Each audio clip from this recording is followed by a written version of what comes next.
Hare Krishna, Krishna Krishna, Hare Hare.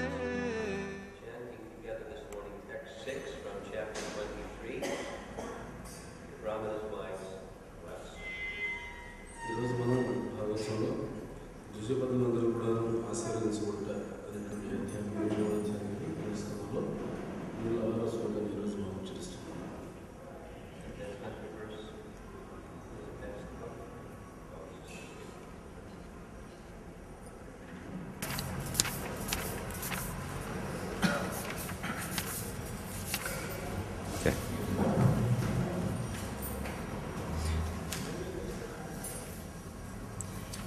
He Bhumi Deva Srinuta Krishnasya Deshakarinaha Praptanjanita Bhadramvo Gopano Ramachoditan He Bhumi Deva Shrinuta Krishnasya Deshakarinaha Praptanjanita Bhadramvo Gopano Ramachoditan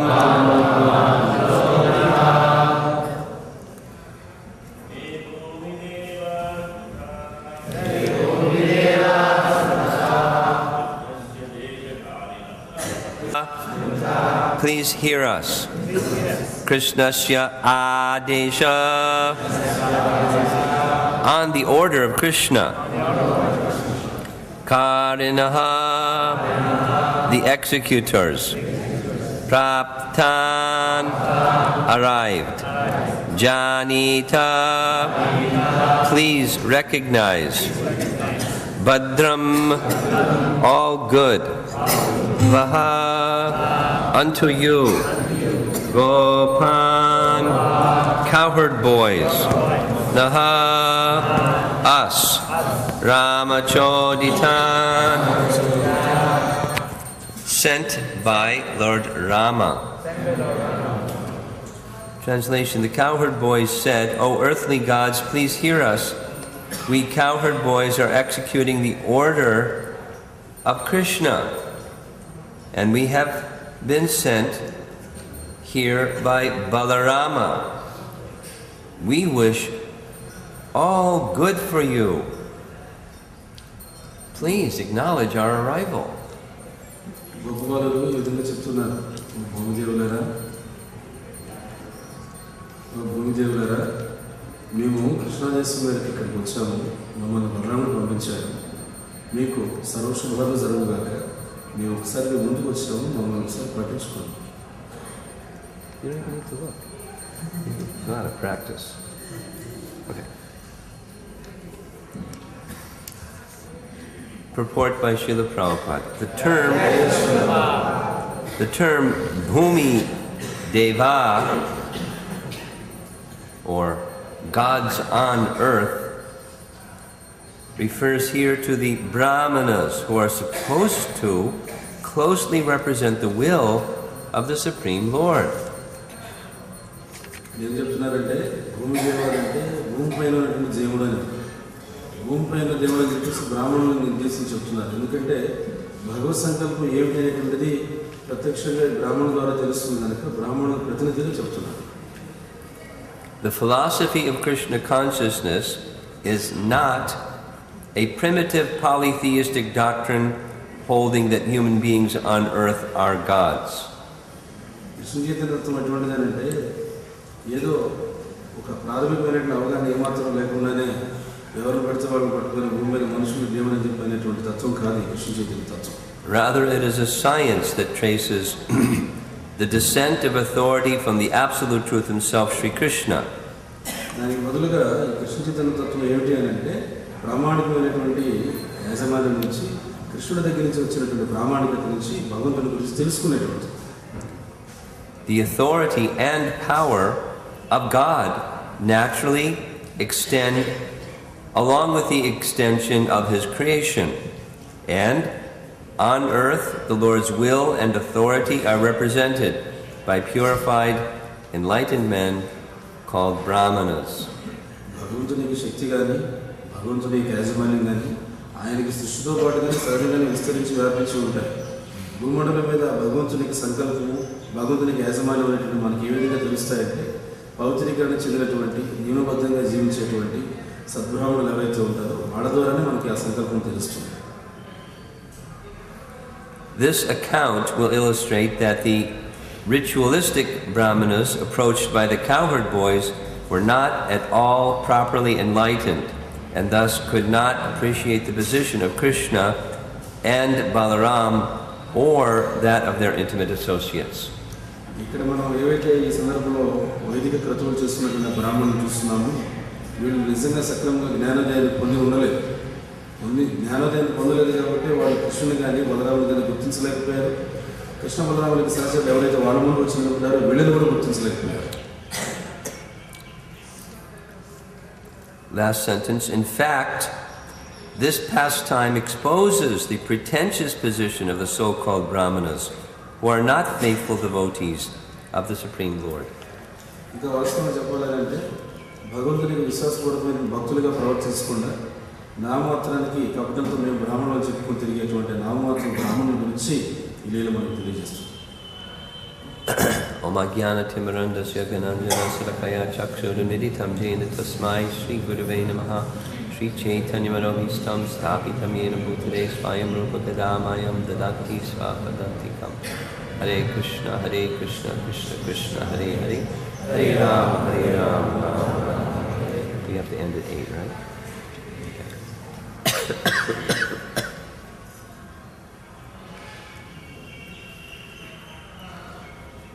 There were 2 or 3 verses from the previous chapter on Krishna stealing the garments of the gopis that we didn't finish, or you didn't finish, and then the beginning of this chapter on Krishna's giving blessings to the wives of the Brahmanas. ఇక్కడ మనం ముందు అధ్యాయంలో 2-3 శ్లోకాలు అడుగుతున్నాయి, మనం పూర్తి చేయలేదు. ఇప్పుడు ఈ అధ్యాయంలో ఏంటంటే బీజపత్రులందరినీ కూడా భగవంతుడు ఆశీర్వదించాడు. We'll start with these verses here. The Jiva Goswami explains that the cowherd boys pretended that they were hungry because they thought Krishna and Balaram might be hungry, but they won't say it. So we'll say we're hungry so they can make some arrangements so we can give some nice prasadam to Krishna and Balaram. ఏమని పిలుస్తున్నారంటే గోపబాలులు ఆకలిగా ఉన్నట్టు నటించారు. ఎందుకంటే వాళ్ళు ఏమని భావించారంటే కృష్ణ బలరాములకు ఆకలిగా ఉందేమో అయినా వాళ్ళు బయటకు చెప్పుకోవడం లేదేమో, కాబట్టి మనం ఆకలిగా ఉన్నట్టు నటిస్తే మాకు ఆకలిగా ఉందని చెప్తే ఏదో ఒక ఏర్పాట్లు చేస్తారు వాళ్ళని కోరడానికి. అప్పుడు దాన్ని తీసుకొచ్చి వాళ్ళకి సమర్పించవచ్చు, ఆ విధంగా వాళ్ళ ఆకలి తీర్చొచ్చని గోపబాలులు భావించారు. Krishna's immediate thought was, let me make some special glorification and reciprocation with the wives of the Brahmanas. వెంటనే కృష్ణుడికి వచ్చినటువంటి ఆలోచన ఏంటంటే బ్రాహ్మణ పత్రులు ఎవరైతే ఉన్నారో వాళ్ళ యొక్క గొప్పదనాన్ని కీర్తిద్దాము, అదే సమయంలో వాళ్ళకు ఉన్నటువంటి భావాన్ని మెచ్చుకుందాం అనేటువంటి ఉద్దేశాన్ని కలిగింది. Krishna could have sent the cowherd boys to the wives of the Brahmanas directly. కృష్ణుడు అక్కడ కావాలంటే ప్రత్యక్షంగా గొప్ప బాలులు చిన్నగా బ్రాహ్మణ పత్రుల దగ్గరికి పంపించి ఉండొచ్చు. Why didn't Krishna do that? కృష్ణుడు కానీ ఆ విధంగా చేయలేదు. ఎందుకని? He's thinking of the well-being of the wives of the Brahmanas. The cowherd boys are asking for something to eat. Send them to the wives of the Brahmanas so they can do some seva. ఆ బ్రాహ్మణ పత్రులకు ఏదో శ్రేయస్ చేకూర్చాలని కృష్ణుడు చూస్తున్నాడు. ఈ పక్కన చూస్తే గొప్ప బాలులకి ఆకలిగా ఉంది, కాబట్టి ఆకలిగా ఉన్న వాళ్ళ దగ్గరికి తీసుకుని పంపించేస్తే ఒక సేవ చేసుకునే అవకాశం వాళ్ళకి లభించేది సరిపోయేది కదా. Why Krishna didn't do that? కృష్ణుడు ఆ విధంగా ఎందుకు చేయలేదు? Instead, he sent the cowherd boys to the Brahmanas who were doing a karma kanda yagya for attaining heaven. దానికి బదులుగా కృష్ణుడు గొప్ప బాలుని ఎక్కడికి పంపించాడు అంటే ఒక కర్మకాండ యజ్ఞం చేస్తున్నటువంటి బ్రాహ్మణుల దగ్గరికి పంపించాడు. Specifically, Krishna said, that they're doing a Vedic yagya, an Agni Rasa yagya to attain heaven. Go there, invoke my name and Balaram's name and say, we're hungry, can you supply us something? అగ్నిరస యజ్ఞం అని చెప్పేసి ఒక వైదిక యజ్ఞం వాళ్ళు చేస్తున్నారు, బ్రాహ్మణులు స్వర్గం పొందుకొని చేస్తున్నారు. అందుకని కృష్ణుడు ఏం చెప్పంటే గోపాలకి మీరు ఆ బ్రాహ్మణుల దగ్గరికి వెళ్ళండి, నా పేరు బలరాముడి పేరు ఇద్దరు పేరు చెప్పండి, మేము ఆకలిగా ఉన్నాము, ఆకలి కావాలని అడిగాడు. What's the duty of a grahastha? గృహస్థునికి బాధ్యత ఏమిటి? Principal duty of a grahastha. Sometimes grahasthas ask, what's our primary duty? గృహస్థునికి ప్రధానమైనటువంటి బాధ్యత. ఒకసారి కొంతమంది గృహస్థులు ఎవరు అడిగారు, మా యొక్క ప్రధానమైనటువంటి బాధ్యత ఏమిటి అని చెప్పి అడిగారు. As devotees, we worship Krishna, but as grahasthas, there's a grahastha duty, and that is to give in charity. భక్తులుగా మనం కృష్ణుని సేవిస్తున్నాము, మన బాధ్యత. గృహస్థునిగా గృహస్థుని బాధ్యత ఏంటంటే దానం ఇవ్వాలి. Here comes some small boys asking for some charity. మరి ఇక్కడ చిన్న పిల్లలు ఎవరు వచ్చారు, దానం కావాలని అడుగుతున్నారు. They're very learned grahasthas, they're brahmanas, they understand what is their duty. మరి వాళ్ళు మంచి విద్యావంతులైనటువంటి బ్రాహ్మణులు, గృహస్థులు, మరి వాళ్ళ బాధ్యతలు తెలిసి ఉండాలి. What to speak of, they're asking in the name of Krishna and Balaram personally. అట్లాంటిది వచ్చినటువంటి వాళ్ళు స్వయంగా కృష్ణుడి పేరు బలరాముడి పేరు చెప్పి అడుగుతున్నారు అక్కడ. These brahmanas are so puffed up and proud, they're not even acknowledging the boy's presence. కానీ ఈ బ్రాహ్మణులు వాళ్ళు ఎంత గర్విష్ఠులుగా ఈ పొగరబట్టున్నారంటే కనీసం ఆ పిల్లలు వచ్చారని చెప్పి పిల్లలు కనీసం పట్టించుకొని కూడా పట్టించుకోలేదు. The boys are having to ask them, please acknowledge that we exist. We've come to request some charity. ఆ పిల్లలు ఎంతో ధైర్యంగా వేడుకున్నారు, అసలు మేమంటే ఇక్కడ ఉన్నామని గుర్తించండి, మేము వచ్చి మిమ్మల్ని అర్థిస్తున్నామని చెప్పేసి ఒకసారి మీరు గమనించండి అని చెప్పి అడుగుతున్నారు. Krishna wants to remove pride from the heart of those who should be qualified but aren't there yet. కృష్ణుడు ఇక్కడ ఏమనుకున్నాడంటే యోగ్యులై ఉండుకున్నారు, యోగ్యత పొందకుండా ఉన్నటువంటి వాళ్ళ యొక్క హృదయంలో ఉన్నటువంటి గర్వాన్ని తొలగించాలనుకున్నాడు. Part of his kindness upon the wives of the Brahmanas was to help uplift their husbands. బ్రాహ్మణ భక్తులు ఎవరైతే ఉన్నారో వాళ్ళ పట్ల దయ చూపిస్తున్నాడు. ఆ దయలో ఒక భాగం ఏంటంటే ఆ బ్రాహ్మణులు ఎవరైతే ఉన్నారో వాళ్ళని కూడా ఉద్ధరించాలి. In the purport it's being explained that there is a system of power and authority that comes from the supreme creator of all that exists.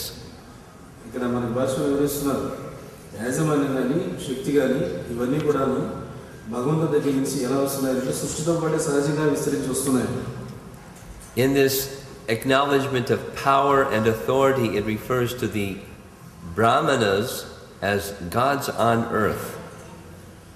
యాజమాన్యాన్ని శక్తిని దృష్టిలో ఉంచుకొని ఈ బ్రాహ్మణులు ఏమంటున్నారంటే భూమి దేవుళ్ళు అని చెప్పంటున్నారు. There it is, Bhumi Deva. Hey, Bhumi Deva, Shrunuta, please hear, O gods on earth. అది అక్కడే ఉంది చూడండి, ఓ భూమి దేవులారా ఒకసారి దయచేసి వినండి అని చెప్పి అడుగుతున్నారు. So the purport is explaining Krishna consciousness, or the Bhagavatam is certainly not teaching man is God. That's not the teaching. భాష మనకి చాలా స్పష్టంగా చెప్తారు. ఈ కృష్ణ చైతన్యం కానీ లేకపోతే భాగవతం కానీ మనిషి దేవుడు అనేటువంటి వాక్యాన్ని ఎంత మాత్రం చెప్పడం లేదు, ఇక్కడ బోధించడం లేదు. Or that there are many gods. That's not the Bhagavatam teaching.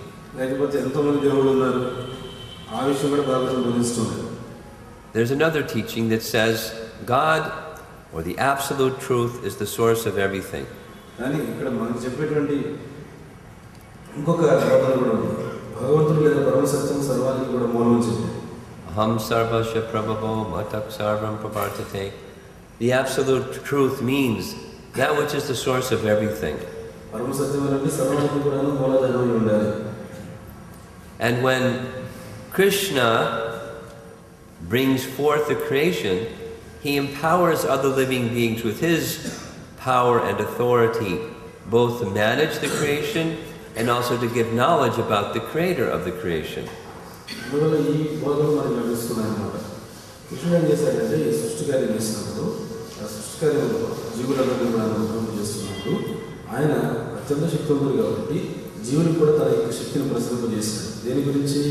తాను సృష్టించినటువంటి సృష్టిని నిర్వహించుకోవడానికి మరియు ఆ సృష్టికర్త గురించి జ్ఞానం తెలుసుకోవడానికి ఈ జీవుడికి తన యొక్క శక్తిని ప్రసాదించాడు. The means to achieve the supreme is also provided. అంటే ఇక్కడ పరమదైవాన్ని చేరుకోవడానికి మార్గం కూడాను ఏర్పరచబడింది ఇక్కడ. The means to achieve the supreme is by devotional service, taking those things that we have received from him and offering them to him. భగవంతుని చేరుకోవడానికి మార్గం ఇక్కడ ఏర్పరచబడింది ఏమిటంటే భక్తి మార్గం. భక్తి మార్గం అంటే ఏదైతే భగవంతుని చేత మనకి ప్రసాదించబడ్డాయో వాటిని తిరిగి తీసుకుని ఆయనకు అర్పించడం అంతే. He doesn't need our offerings. మనం అర్పించేటువంటి ఆయనకు అవసరం లేదు. Rather, we need to make the offerings. We benefit by making offerings to the Supreme.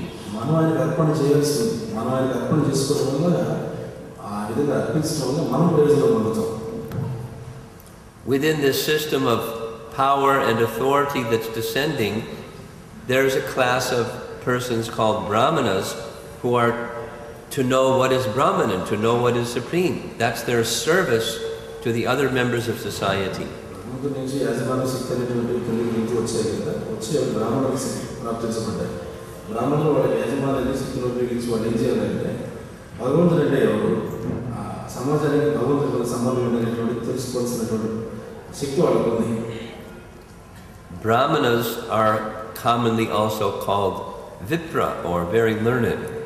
బ్రాహ్మణులు సామాన్యంగా విప్రులు అంటారు, అంటే మంచి విద్వాంసులైన వారిని అంటారు.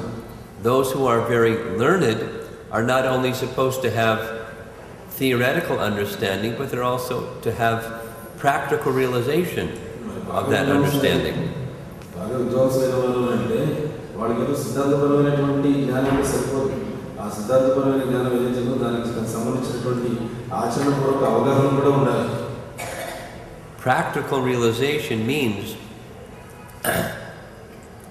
when there's some point of examination, that is, what's the purpose behind the activity that a Brahmana is doing? It's to satisfy the Supreme Personality of Godhead. ఏమిటి ఇక్కడ ఆచరణపూర్వకమైనటువంటి సాక్షాత్కారం అంటే ఏంటి? ఇప్పుడు ఒక పరీక్షాకాలం వచ్చింది. ఏమిటది? బ్రాహ్మణుడు కార్యక్రమాలు చేస్తున్నాడంటే చేసేటువంటి కార్యక్రమం ఖచ్చితంగా భగవంతుని యొక్క సంతృప్తి కోసమే నేను చేస్తున్నానని అవగాహనతోనే ఆ కార్యక్రమం అర్థం చేస్తాడు. Just like the incident with Romapada and Sutta, who was a disciple of Vyasadeva and was entrusted, because of his qualification as a Brahmana, with all of the Puranic literature. That portion which Vedavyas compiled was given and entrusted to Romapada. ఆయన వ్యాసదేవుడికి శిష్యుడై ఉన్నాడు కాబట్టి అన్ని విధాలు కూడా యోగ్యుడైనటువంటి శిష్యుడై ఉన్నాడు కాబట్టి ఎవరైతే వేదవ్యాసుడు రచించినటువంటి భాగం ఉందో ఆ రచనా భాగం అంతా కూడా ఏం చేశాడు? ఆయన ఈయనకన్నా చేశాడు. Now, what is the purpose of the Vedas? మరి వేదాల యొక్క ప్రయోజనం ఏమిటి? Vedaishtasayar vayar aham eva vedyo vedanta krit vedavid eva chaham, Krishna states in the 15th chapter of Bhagavad Gita. The purpose of the Vedas is to know him. కృష్ణుడు తెలియజేస్తున్నాడు. వేదాల యొక్క ప్రయోజనం ఏమిటంటే ఆ కృష్ణుని తెలుసుకోవడం. So now Romapada has a portion of the Vedas, the purpose of which is to know him, and he's reciting the Vedas, he's reciting the Puranic portion that he's been given by Vyas. రోమహర్షుడికి ఆ వేదాల కొద్ది భాగం ఆయనకి ఇవ్వబడింది, వేదవ్యాసుడి చేతనే ఇవ్వబడింది. ఆయనకి ఇవ్వబడినటువంటి భాగంలో ఏముంది అంటే భగవంతుడు తెలుసుకోవడం అనేటువంటి అంశం ఉందో అతను కూర్చొని ఆ వేద భాగాన్ని అందరికీ కూడా చెప్తున్నాడు. ఆ వేద ప్రయోజనం ఏంటంటే భగవంతుడు తెలుసుకోవాలి. Now into the assembly where he's speaking comes Balaram. మరి ఏదైతే సభలో ఆయన ఈ వేద భాగం గురించి మాట్లాడుతున్నాడో ఆ సభలోకి బలరాముడు వచ్చాడు. And his students are very nicely trained. They all stand and rise to greet Balaram. విద్యార్థులందరూ కూడా చాలా చక్కగా శిక్షణ పొంది ఉన్నారు. బలరాముడు వచ్చేదాన్ని బలరాముడు వెంటనే లేచారు వాళ్ళంతా. Well, everyone stood up except one person. అందరూ లేచి నిలబడ్డారు, ఒకడు తప్ప. Romaharshan Sutta. ఆ రోమహర్షణ సూత్రుడే He was thinking, I'm engaged in reciting the Puranic literature of the Vedas entrusted to me by Vyas, and so I have to continue doing this noble work. అతను అనుకుంటున్నాడు, నేను వేదాల నుంచి వచ్చినటువంటి పౌరాణిక సాహిత్యాన్ని కాబట్టి నేను ఉచ్చారణ చేస్తూ ఉన్నాను, అది నాకు వేదవ్యాసం చేత ఇవ్వబడింది, కాబట్టి నాకు దీనికన్నా వచ్చిన పని ఏమీ లేదు, ఈ ఉచ్చారణ చేయడమే నా పని అని అతను భావిస్తున్నాడు. This demonstrated to Balaram that Romaharshan was not qualified. ఆ సన్నివేశమే అక్కడ చక్కగా మనకు తెలియజేసింది. బలరాముడికి అర్థమైపోయింది, ఈ రోమహర్షణుడు యోగ్యుడు కాడు. So Balaram relieved him of his pride, and he relieved him of his life. అందుకనే బలరాముడు ఏం చేశాడంటే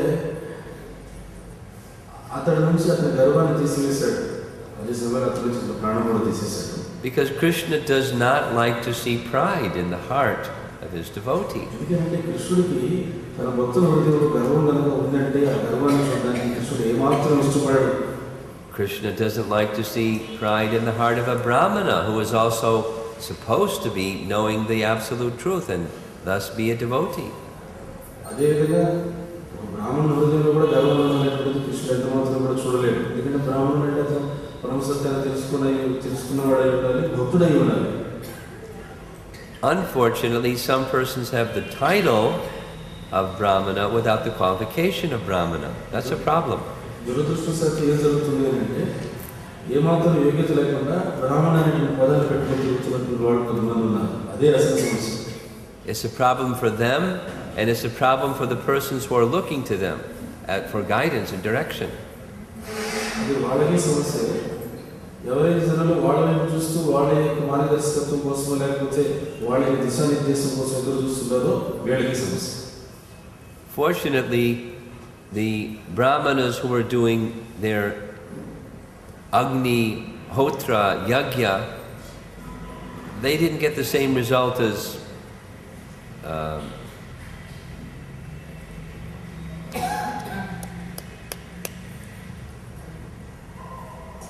Krishna.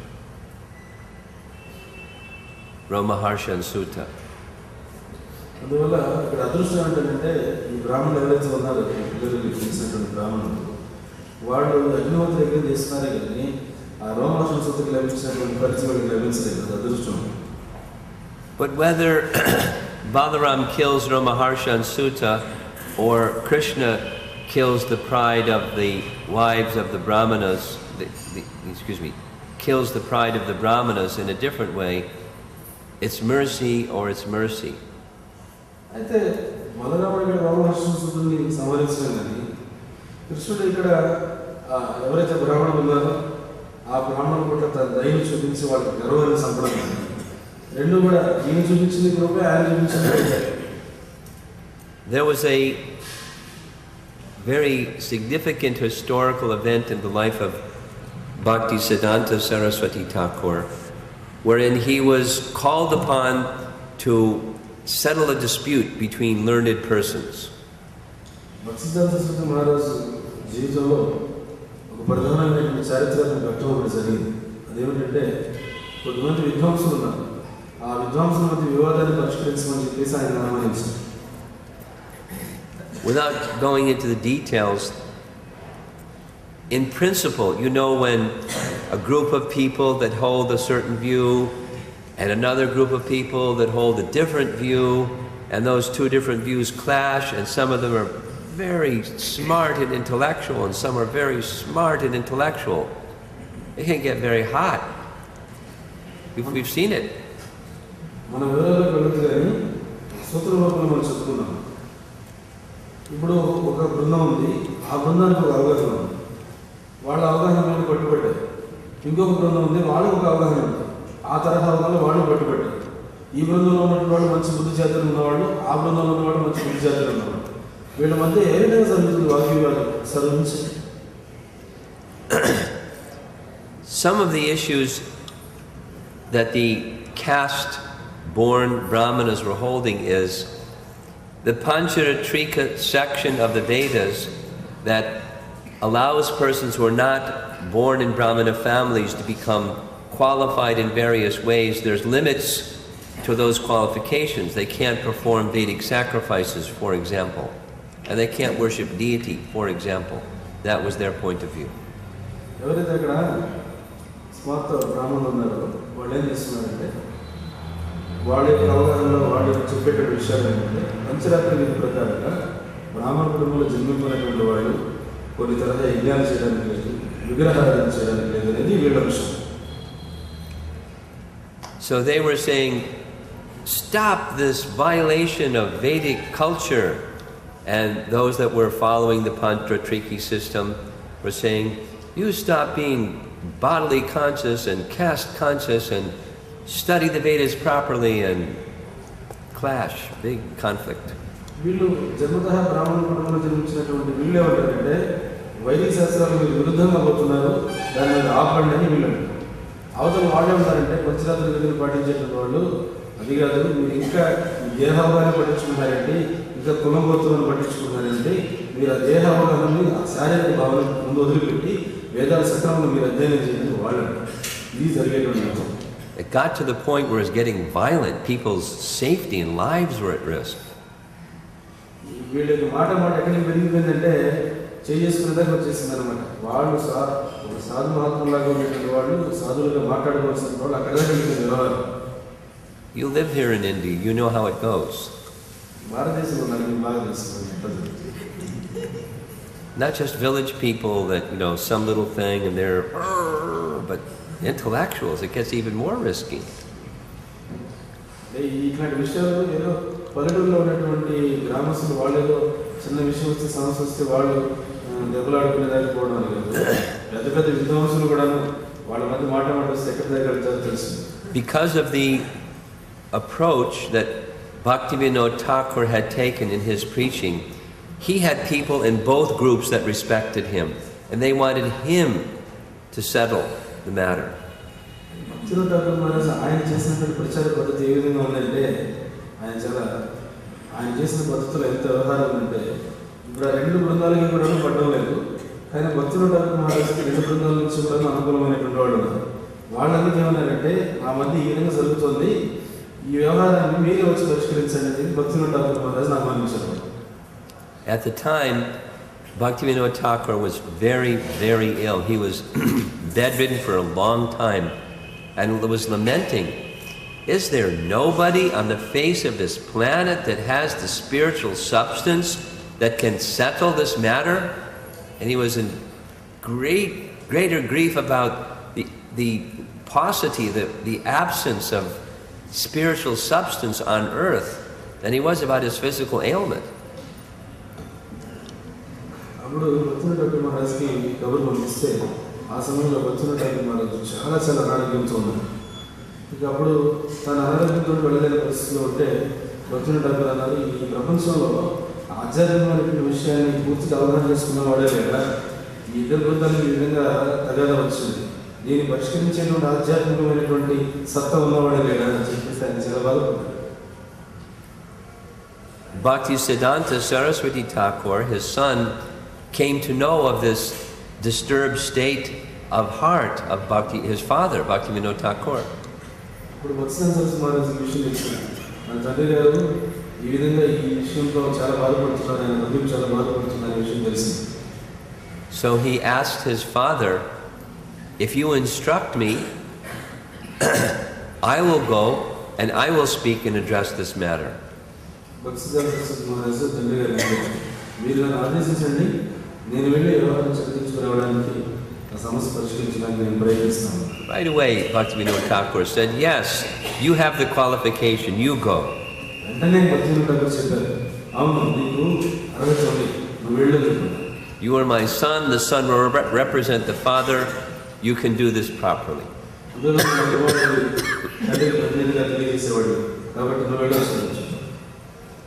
Perhaps you have in your bookstall or in your library Brahmanism and Vaishnavism. It's an essay about that big that Bhaktisiddhanta wrote on this topic for that occasion.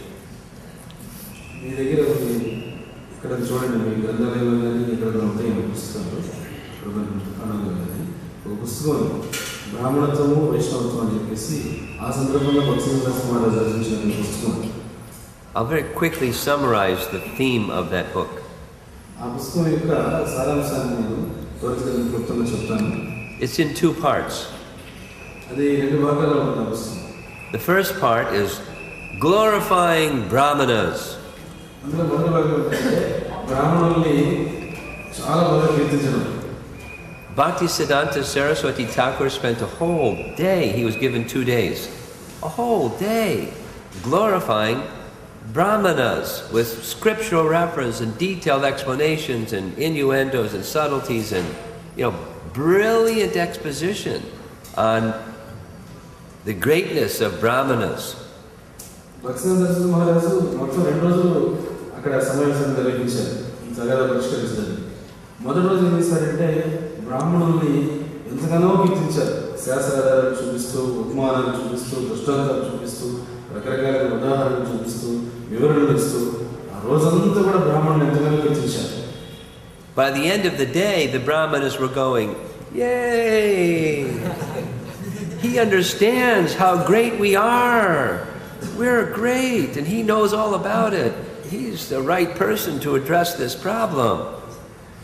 ఆ రోజు చివరికి వచ్చేసరికి బ్రాహ్మణులందరూ కూడా ఉత్సాహంతో చేతులు చేసి, అవును చూడండి, నిజంగా ఇతను మన గురించి బాగా అవగాహన చేస్తున్న వ్యక్తి, ఈ వ్యక్తికి మన బ్రాహ్మణ గొప్పతనం బాగా తెలుసు, ఈ సమస్య పరిష్కారానికి సరైన వ్యక్తి ఇతడే అని చెప్పి వాళ్ళు అడిచారు. The next day went on the other side. The next day he was saying, however, a Brahmana means one who knows Brahman, and Brahman in the ultimate stage is Bhagavan. So a qualified Brahmana becomes a Vaishnava, but there may be Brahmanas that don't become Vaishnava, and those Brahmanas are less qualified than the Vaishnavas. And one who is a Vaishnava is already a Brahmana, and gave so many scriptural references and compelling explanation, very powerfully presented, and the Brahmanas were defeated. తర్వాత రోజు ఏమన్నారంటే ఏదేమైనప్పటికీ కూడా బ్రాహ్మణుడు అంటే బ్రహ్మం గురించి తెలుసున్నవాడు, మరి బ్రహ్మం అనేటువంటిది దానికి పరిపూర్ణమైన స్థాయిలో ఎవరు భగవానుడు. భగవాను గురించి సంపూర్ణంగా తెలుసుకున్నటువంటి భక్తుడిని మనం ఈ బ్రాహ్మణుడు అనొచ్చు. అంటే ఎవరైనా సరే పరిపూర్ణమైన బ్రాహ్మణుడు ఉన్నాడు అంటే అతను వైష్ణవుడు అని చెప్పి అనొచ్చు. కానీ ఎవరైనా సరే మామూలుగా బ్రాహ్మణుడు ఉన్నటువంటి వాళ్ళు ఆ వైష్ణవ స్థాయికి ఎదగలేకపోయి ఉండొచ్చు. లేదు, ఎవరైనా వైష్ణవుడు అయ్యాడు అని అంటే అతను అప్పటికే బ్రాహ్మణ లక్షణాలను కూడా పూర్తిగా పొంది ఉండవచ్చు అని ఈ విషయాన్ని అనేక శాస్త్రాధారాల నుంచి, అనేక రకాలైన ఉపమానాలు, దృష్టాంతాల నుంచి చెప్పి వివరణ ఇచ్చి మొత్తం విషయం అంతా కూడా తేటతెల్లం చేసి చెప్పారు. ఇంకా బ్రాహ్మణులందరూ కూడా పూర్తిగా నిరసించిపోయి తరలించేసి. At the end, both sides were so impressed by Bhaktisiddhanta's elevated scholarship and grasp of the situation. Both sides giving a standing ovation for 15 minutes, just applauding and praising his wonderful accomplishment.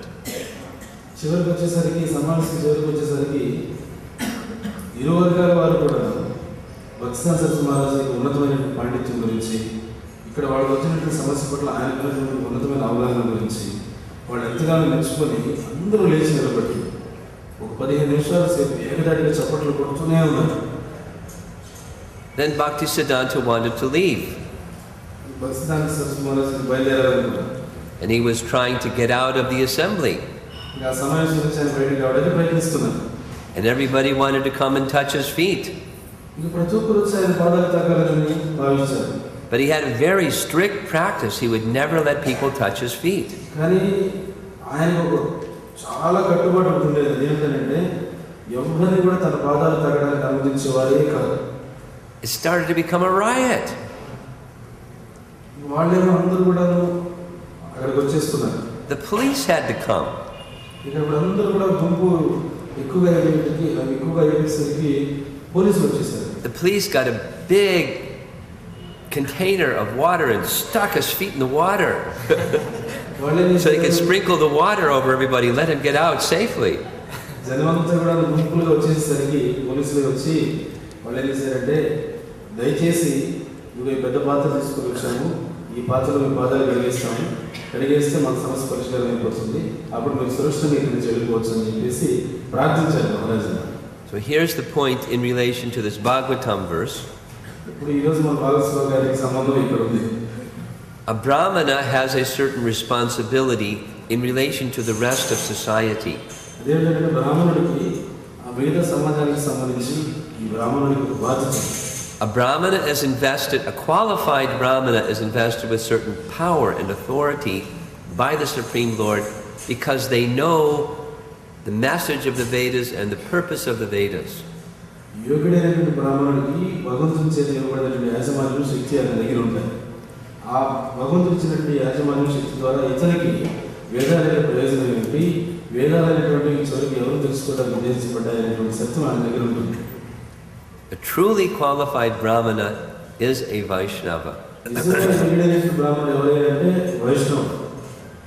And one who is not respecting the supreme absolute truth, personality of Godhead, is Brahmana in name only.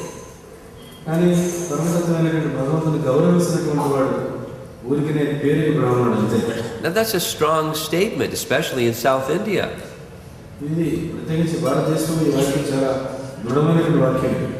So many persons, just on our ways. One man sitting there, anyway. People doing all kinds of things in the name of Brahminical Seva, and it's not. It's something else.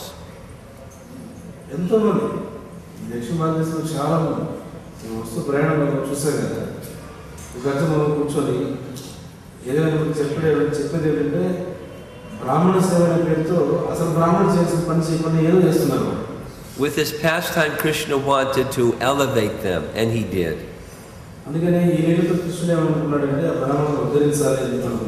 They became elevated by two effects. One was the pride was removed from their heart, and the other is that they respected the very unique and special qualification of their wives.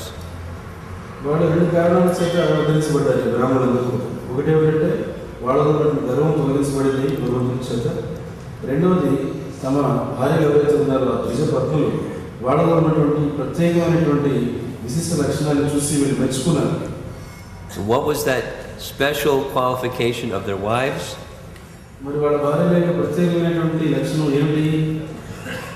The wives had never seen Krishna before. But they had heard about Krishna. We've also heard about Krishna. They also had love for Krishna based on their hearing about Krishna.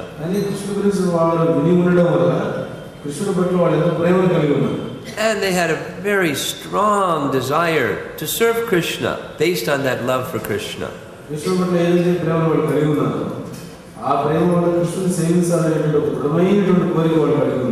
Because of that love and their desire to serve Krishna, Krishna gave them the opportunity to directly do so.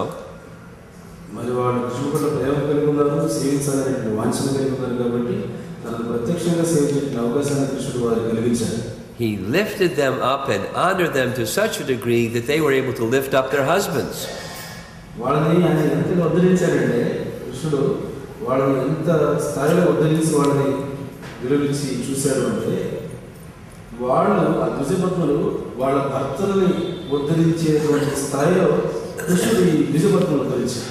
Now we'll go back to the last couple of verses in the previous chapter. It directly relates to this subject.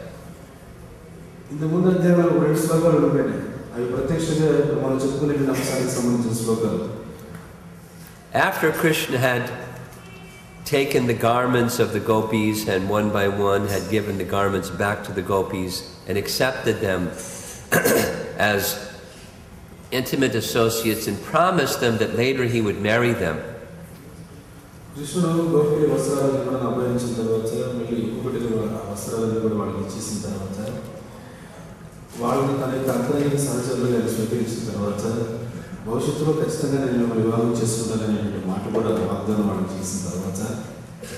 that Leela had been completed, Krishna was walking with the calves, with his young cowherd boys, and he was appreciating the beautiful forest of Vrindavan. అన్నీ అయిపోయిన తర్వాత అల్లెలు ఏమైనా సమాప్తి అయినట్టు కృష్ణుడు కుటుంబాలతో కలిసి ఆ గోవుతో దూడంతో కలిసి బృందావనం అడవి యొక్క అందాలన్నింటినీ కూడా ఎంతో చక్కగా ప్రశంసిస్తూ ఆయన బయలుదేరాడు. In particular, Krishna was appreciating the trees in Vrindavan. ప్రత్యేకించి కృష్ణుడు బృందావనంలో ఉన్న వృక్షాన్ని ఎంతగానో కీర్తిస్తున్నాడు. He said, just see how these trees are maintaining every living entity. కృష్ణుడు అంటున్నాడు అన్నమాట, చూడండి ఈ వృక్షాలు ప్రతి ఒక్క జీవిని కూడా ఏ విధంగా పోషిస్తున్నాయి చూడండి ఈ వృక్షాలు. Their birth is successful, their behavior is just like that of great personalities, for anyone who asks anything from a tree never goes away disappointed. గొప్ప గొప్ప మహాత్ముల దగ్గరికి వెళ్ళినప్పుడు వాళ్ళు ఏమైనా ఇస్తారన్నమాట. వాళ్ళ దగ్గర మనం వెళ్ళి ఏదైనా అడిగితే కాదని ఎప్పుడు కూడా నిరుత్సాహం ఎప్పుడు కూడా తోటివారికి ఆ విధంగా ఈ వృక్షాలు ప్రవర్తిస్తున్నాయి కాబట్టి వృక్షాల జన్మ ధన్యమైంది. These trees fulfill one's desires with their leaves, flowers, fruits, shade, roots, bark, wood, and their fragrance, sap, ashes, pulp, and shoots. In other words, service. ఈ చెట్లు ఏం చేస్తున్నాయి?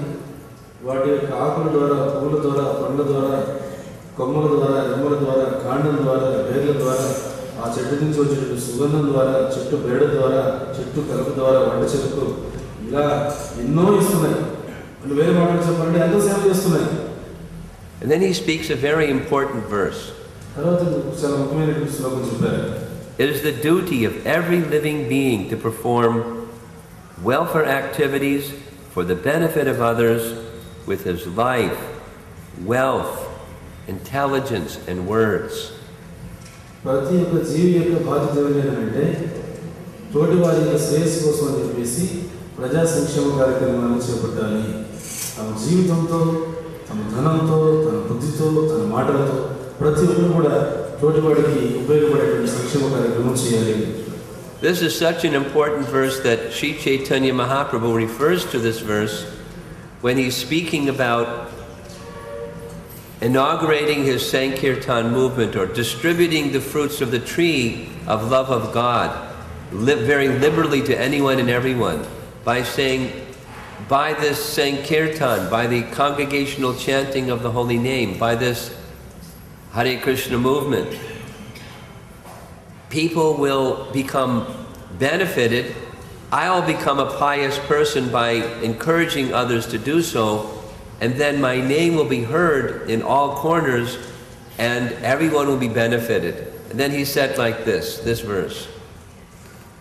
ఈ శ్లోకం ఎంత ముఖ్యమైనటువంటిది అంటే చైతన్య మహాప్రభువు ఈ సంకీర్తనోద్యమాన్ని ప్రారంభించేటప్పుడు అప్పుడు ఆయన ప్రస్తావించినటువంటి శ్లోకం. ఆయన ఏమన్నారంటే, నేను ఇప్పుడు ఏదైతే ఈ సంకీర్తనోద్యమాన్ని హరే కృష్ణ మహామంత్ర సంకీర్తన సామూహిక హరినామ సంకీర్తన ప్రచారం చేస్తున్నానో దీనివల్ల ప్రతి ఒక్కరు కూడా లబ్ధి పొందుతారు. ఇంకొకటి ఇది అనేక మందికి పంచిపెట్టడం ద్వారా వాళ్ళకి నామాన్ని పంచిపెట్టినందుకు నేను పుణ్యాత్మ అవుతాను. ఆ విధంగా నా పేరు ప్రపంచం అంతగా ప్రతి చోట కూడా చెప్పబడుతుంది. ఆ విధంగా నా పేరు ప్రతి చోట కూడా చెప్పబడడం వల్ల వాళ్ళు కూడా లాభాన్ని పొందుతారని చెప్పి ఈ శ్లోకం చెప్తారు. We'll have to speak more about it later because the clock keeps moving.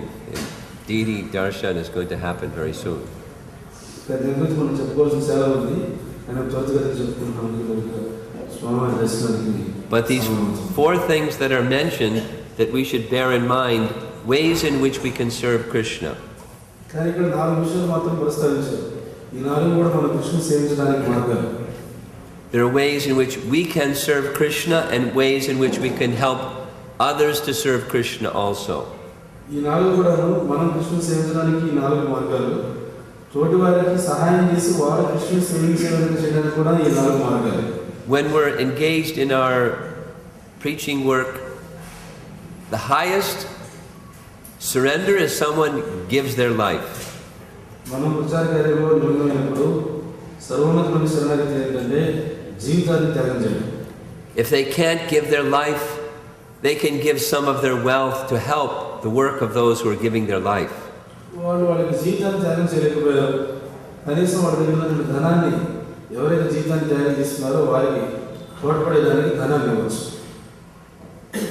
If for some reason giving wealth is difficult, then they can give their intelligence to help further the cause of those who are dedicating their lives to Krishna service. సరే ధనాన్ని ఇవ్వలేని పరిస్థితులు ఉన్నారంటే వాళ్ళకి బుద్ధిని వచ్చు. ఎవరైతే కృష్ణ సేవ కోసం జీవితం అంకితం చేసినట్లు వారు ఉన్నారు, వారికి తమ బుద్ధినిచ్చి ఆ విధంగా కూడా సేవ చేసుకోవచ్చు. At least they can give their words of appreciation of these Hare Krishna devotees have made such a beautiful temple and they're doing such nice work with their food for life and they're taking care of the guests that come to Tirupati, etc. లేదు బుద్ధిని కూడా మనం వివరిస్తున్నామంటే కనీసం ఆ భగవంతుడికి జీవితం చేసి భక్తుల గురించి నాలుగు మంచి మాటలు చెప్పచ్చు. ఈ హరే కృష్ణ మందిరం తిరుపతిలో చాలా అద్భుతంగా ఉంటుంది, భక్తులు చాలా అద్భుతంగా కట్టారు, ఇక్కడ చక్కగా జీవం కోసం ఆహారం చెప్పేసి ఎంతో అన్నదాన కార్యక్రమాలను కూడా చక్కగా చేస్తున్నారు, ఎంతెంతో దూరంతో వచ్చేటువంటి అతిథులు యాత్రికులు ఎంతగానో పట్టించుకుంటున్నారు. ఇలా ఒక నాలుగు మంచి మాటలు చెప్పచ్చు. Whether we're preaching or just existing in this world, if we can act in such a way that after coming in contact with Srila Prabhupada's followers, if they say, oh, those Hare Krishna people are very nice, they're making spiritual progress. And if we act in such a way, they say the opposite. Those Hare Krishna people, they're very aggressive, insensitive, not very nice people. Their philosophy is very nice, but their behavior is not so nice. That's disservice to others. So we should act day-to-day life in such a way people will appreciate the Hare Krishna movement, even if they don't even know who we are or what our teachings are. We should act in such a way that is pleasing, and so that people, by their words, will appreciate and they will make spiritual progress. ప్రజలందరూ కూడా ప్రపంచంలో ప్రజలు కూడా ఆధ్యాత్మిక గురించి చెందాలి అనే ఉద్దేశాన్ని దృష్టిలో పెట్టుకొని మనం ఏ విధంగా ప్రవర్తించాలంటే బయట వాళ్ళు ఒకసారి ప్రభుపాద వారి ఉద్యమాన్ని కానీ అనుచరులు కానీ వాళ్ళు కలవగాని లేకపోతే అనుచరులు వాళ్ళకి తారసపడగాని వాళ్ళు అనుకోవాలి ఈ హరే కృష్ణ వాళ్ళు చాలా మంచివాళ్ళు అండి, చాలా మంచివాళ్ళు అనేటువంటి ఒక మాట వాళ్ళ నోటి నుంచి అనిపించినట్టుగా మనం ప్రవర్తిస్తే సార్ దానివల్ల వాళ్ళ ఆధ్యాత్మిక అభివృద్ధి సాధిస్తారు. కానీ వాళ్ళు అలా కాకుండా మనం చూసిన తర్వాత ఈ హరే కృష్ణ వాళ్ళు వీళ్ళ తత్వమే మాయా ఉంటుంది, చాలా ఉన్నతమైన తత్వమే.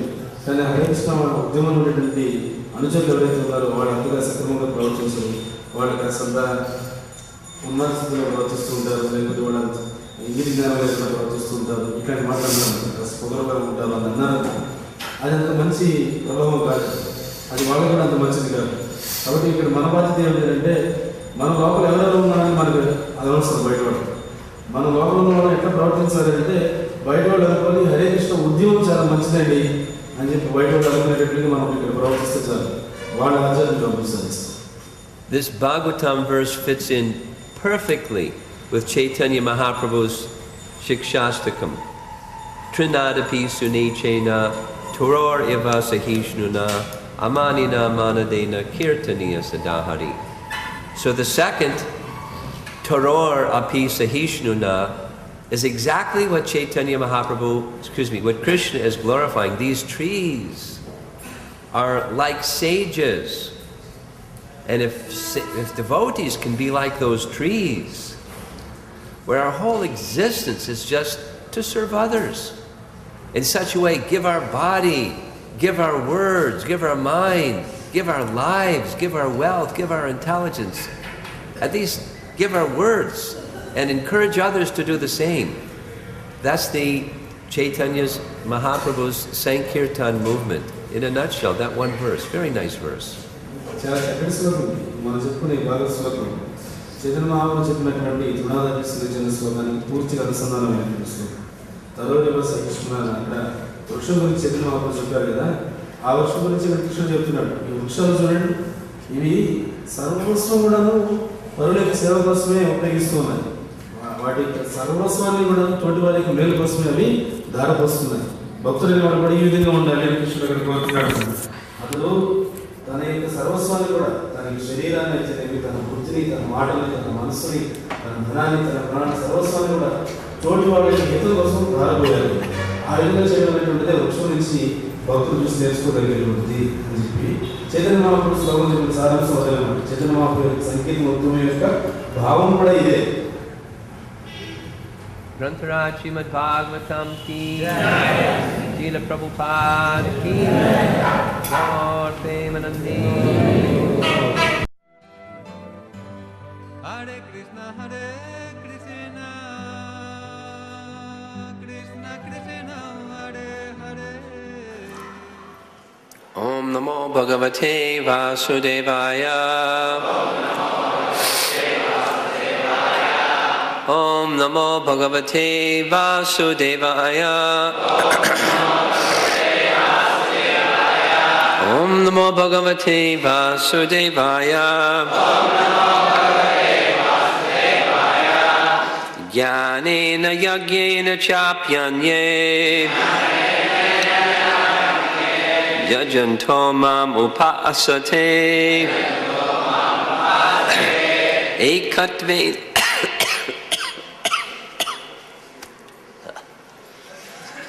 Ekatvena Pratatvena Bahuda Vishvato Mukham. Purport by Srila Prabhupada. జై Srila Prabhupada. This verse is the summary of the previous verses.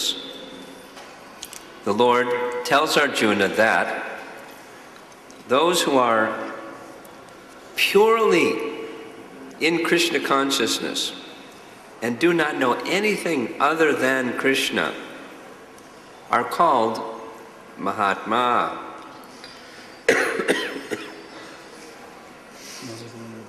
Yet there are other persons who are not exactly in the position of Mahatma, but who worship Krishna also, in different ways.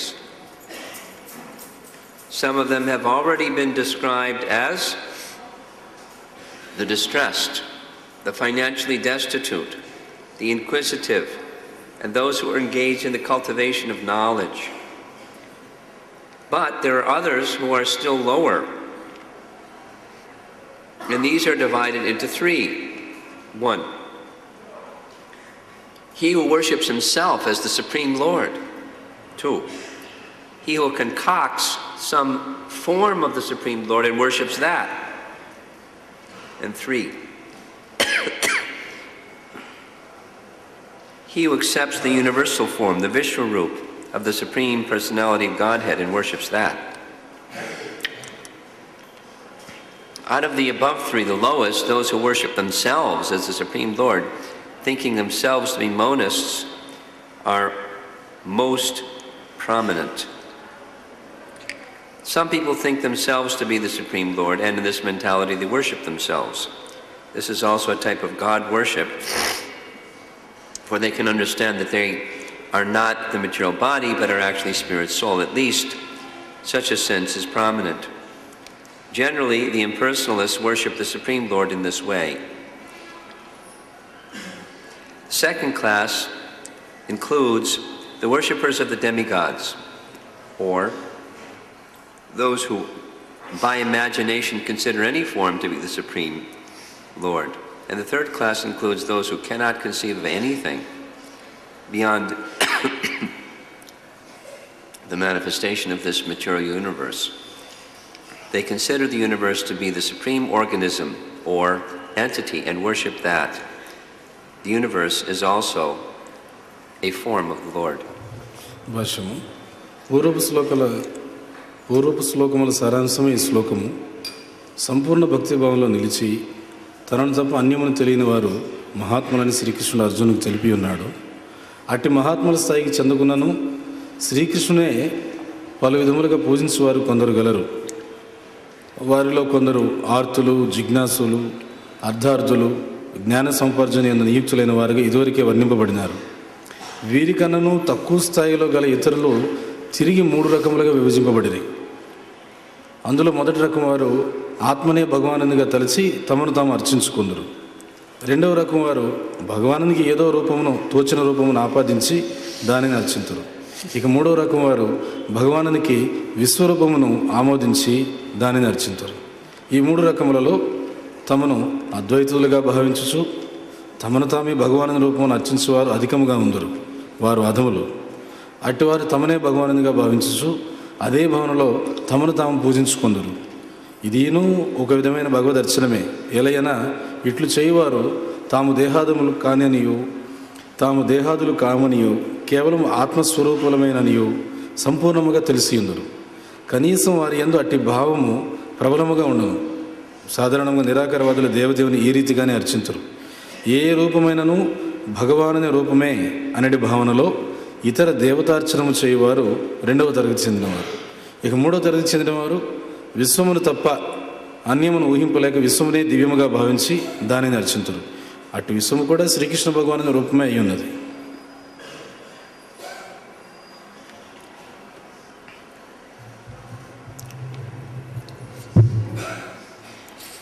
This verse is from chapter 9 of Bhagavad Gita. ఇది భగవద్గీత 9వ అధ్యాయంలో నుంచి తీసుకున్నటువంటి శ్లోకం ఇది. The title of chapter 9 Bhagavad Gita is the most confidential knowledge. 9వ అధ్యాయం పేరేమిటంటే పరమ గుహ్య జ్ఞానం. What is the most confidential knowledge? మరి ఏమిటి పరమ గుహ్య జ్ఞానము అంటే? For that matter, what is confidential knowledge? And what is more confidential? And what is most confidential knowledge? అంటే ముందు దాని దగ్గరికి పోయే ముందుగా అసలు గుహ్య జ్ఞానం అంటే ఏమిటి, అత్యంత గుహ్య జ్ఞానం అంటే ఏమిటి, పరమ గుహ్య జ్ఞానం అంటే ఏంటి అది తెలుసుకోవాలి మనం. Confidential knowledge is something that's very dear and personal and private. గుహ్య జ్ఞానం అంటే ఏమిటంటే అర్థము మనకు అత్యంత దగ్గరైనటువంటిది, మనకు అత్యంత వ్యక్తిగతమైనటువంటిది, మన యొక్క అంతర్గతమైనటువంటి జ్ఞానం అది. Supposing I have some confidential knowledge and I tell this nice devotee, it's confidential, don't tell anybody. That's one kind of confidential knowledge. ఇప్పుడు నా దగ్గర ఏదైనా సరే ఒక రహస్య జ్ఞానం ఉందనుకో, నేను నా పక్కన ఉన్నవాడికి చెప్పాను అనమాట, చెప్పి ఇది రహస్యమైనది ఎవరికి చెప్పమాకే అని చెప్పాను అనుకో, అంటే నా దగ్గర తెలుస్తున్నటువంటిది ఏమిటది, రహస్యమైనటువంటిది. But there's another kind of confidential. ఇది కాకుండా ఇంకొక విధమైనటువంటి రహస్యం కూడా ఉంటుంది. That which has to do with our real internal identity. That's confidential knowledge. The fact that the soul is the real self is confidential knowledge disclosed in Bhagavad Gita chapter 2. ఆ రహస్య జ్ఞానం దేనికి సంబంధించిందంటే మన అంతరంగానికి సంబంధించింది, మన అంతర్గతానికి సంబంధించినటువంటిది, ఆత్మకు సంబంధించినటువంటిది. ఈ ఆత్మకు సంబంధించిన జ్ఞానము అంతరంగానికి సంబంధించింది కాబట్టి అది రహస్య జ్ఞానం. ఆ రహస్య జ్ఞానమే 2వ అధ్యాయంలో చెప్పబడింది. To clearly recognize the distinction between the body, deha, and the proprietor of the body, dehi, making that distinction, that's confidential knowledge. స్పష్టంగా చెప్పుకోవాలి అంటే శరీరం ఇది, ఈ శరీరాన్ని, ఈ దేహాన్ని నడిపించేటువంటి వాడు దేహి, ఇంకొకడు ఉన్నాడు లోపల. దేహము దేహి ఈ రెండింటి గురించి స్పష్టంగా తెలుసుకునేటువంటిది గుహ్య జ్ఞానము అని చెప్పచ్చు. There's a certain class of people in this world that actually have that confidential knowledge. They have an understanding of the distinction between the soul and the body. ఈ ప్రపంచంలో ఒక వర్గం ప్రజలు ఉన్నారు, వాళ్ళకి ఈ విషయం బాగా తెలుసు. దేహికి దేహానికి మధ్య ఉన్నటువంటి వ్యత్యాసం వాళ్ళకి చాలా స్పష్టంగా అవగాహనలో ఉంటుంది. ఈ విషయం గురించి వాళ్ళు బాగా తెలుసుకుంటారు. Now, what's more confidential knowledge? మరి అత్యంత రహస్య జ్ఞానం అంటే ఏమిటి? More confidential is to understand the individual soul and the supreme soul are distinct. అదేమిటంటే ఇంకా అత్యంత గుహ్య జ్ఞానం ఏమిటి అంటే వ్యక్తిగతమైనటువంటి జీవాత్మ, అదేవిధంగా పరమాత్మ, ఈ ఇద్దరు కూడాను వ్యక్తమై ఉన్నారు అని చెప్పి తెలుసుకోవడం. There are some persons that have an understanding of Brahman but they don't make the distinction of Para-Brahman and Brahman, or Atma and Paramatma. They don't make that distinction, so more confidential is that distinction is made clear in Bhagavad Gita. ఏమిటంటే చాలామంది కొద్దిమంది వర్గం ప్రజలు ఉన్నారు, వాళ్ళు బ్రహ్మం పట్ల అవగాహన కలిగి ఉంటారు, అంటే ఆత్మ పట్ల అవగాహన కలిగి ఉంటారు.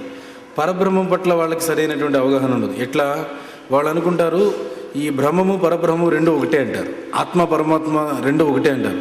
ఆత్మకి పరమాత్మకి మధ్య వ్యత్యాసం ఉందనేటువంటి విషయం వాళ్ళకి తెలియదు. కాబట్టి ఆత్మకి పరమాత్మకి మధ్య వ్యత్యాసం ఉందని తెలుసుకోవడం అనేది అత్యంత రహస్య జ్ఞానం. And now we're ready for the third question. The question is, what's the most confidential knowledge? తర్వాత ఇప్పుడు మూడో ప్రశ్న, మరి పరమ గుహ్య జ్ఞానం అన్నామే అంటే ఏమిటి? The most confidential knowledge is, what's the relationship of love and exchange of love between Atma and Paramatma, between Brahman and Para-Brahman. That relationship of loving exchange between the two is the most confidential knowledge. ఈ ఆత్మకు పరమాత్మకు మధ్య ఉన్నటువంటి ప్రేమపూర్వకమైనటువంటి సంబంధాలు, ఆ ప్రేమపూర్వక సంబంధ వినిమయాలు, ఇవన్నీ కూడాను పరమగుహ్య జ్ఞానం కిందకే వస్తాయి. ఈ బ్రహ్మానికి పరబ్రహ్మానికి మధ్య ఉన్నటువంటి ప్రేమపూర్వక సంబంధాన్ని తెలియజేసేటువంటిది పరమగుహ్య జ్ఞానం. In the purport, Srila Prabhupada has summarized that only the great souls, Mahatmas, take shelter of the internal potency of the Supreme Lord, engage in his devotional service, and through the medium of that devotional service, they understand this most confidential knowledge. ఆ భాషలో ప్రభుపాద గారు స్పష్టంగా చెప్తున్నారు ఏమిటంటే, మహాత్ములైనటువంటి వ్యక్తులు ఏం చేస్తారట, భగవంతునికి అంతరంగ శక్తి, ఆ అంతరంగ శక్తి యొక్క ఆశ్రయాన్ని తీసుకొని ఆ అంతరంగ శక్తి యొక్క ఆశ్రయంలో భక్తితో సేవను చేస్తూ ఉండడం ద్వారా ఈ పరమగుహ్య జ్ఞానాన్ని అత్యంత సులువుగా అర్థం చేసుకోగలుగుతారట.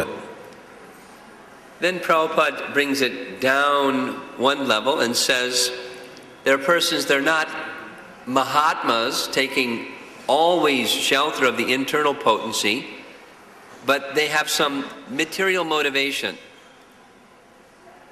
They want freedom from their suffering. They want economic betterment. They want curiosity satisfied. Or they want knowledge from the Supreme Lord. They come with something, with their hands extended, wanting something from the Supreme Lord. That's one step down. ఈ విషయం మహాత్ముల విషయం చెప్పిన తర్వాత ప్రభుపాదుల వారు ఏం చేశారంటే, ఇక్కడ ఒక మెట్టు క్రిందకి దిగి మహాత్ములు కాకుండా, అంటే భగవంతునికి అంతరంగ శక్తిని ఆశ్రయాన్ని తీసుకున్నటువంటి వాళ్ళు కాకుండా ఒక మెట్టు క్రిందకి దిగితే వేరే వర్గం వాళ్ళు ఉంటారు. వాళ్ళు ఎవరంటే, వాళ్ళకి భౌతికమైన బాధలన్నీ కూడా పూర్తిగా పోగొట్టుకోవాలనుకునేవాళ్ళు, లేదా కాసంత ధనాన్ని అర్థిస్తూ వచ్చినటువంటి వాళ్ళు, ధనంలో అభివృద్ధి సాధించాలని వచ్చిన వాళ్ళు, ఆర్థిక అభివృద్ధి కోరేవాళ్ళు, లేదా వాళ్ళకి జిజ్ఞాస తృప్తి చెందాలనేటువంటి ఉద్దేశం ఉన్నవాళ్ళు, లేదా జ్ఞానాన్ని ఆశించేటువంటి వాళ్ళు, వీళ్ళంతా కూడాను భగవంతుని దగ్గరికి వస్తారట. ఎలా వస్తారంటే చేతులు చాచి వస్తారు, భగవంతుని దగ్గర నుంచి ఏదో ఆశిస్తూ చేతులు చాచి వస్తారు. వీళ్ళు ఆ మహాత్ముల కన్నా కూడా ఒక మెట్టు క్రింద ఉండేవాళ్ళు. In this verse, Krishna is going down one more level. ఇక్కడ ఈ శ్లోకంలో ఏమిటంటే, కృష్ణుడు ఇంకా ఇంకొక మెట్టు క్రిందకి దిగి ఆ స్థాయిలో ఉన్న వ్యక్తుల గురించి కూడా చెప్తున్నాడు. In this verse, Krishna is giving a very broad, liberal definition of others who he also considers to be his devotee. ఈ ప్రత్యేకమైన శ్లోకంలో కృష్ణుడు ఏం చేశాడంటే, ఇప్పుడు చెప్పుకున్నటువంటి ఈ స్థాయిలు కాకుండా ఇంకా క్రింది స్థాయిలో వాళ్ళు ఉన్నారు, ఆ క్రింది స్థాయిల వాళ్ళ గురించి సంపూర్ణమైనటువంటి వివరణ ఇచ్చాడు. వాళ్ళందరూ కూడా ఈయన భక్తులుగానే చెప్పబడతారు, కానీ వాళ్ళు చాలా క్రింది స్థాయిలో ఉన్నటువంటి వాళ్ళు, వాళ్ళ గురించి పూర్తి వివరణ ఈ శ్లోకంలో ఇచ్చాడు ఆయన. And there's a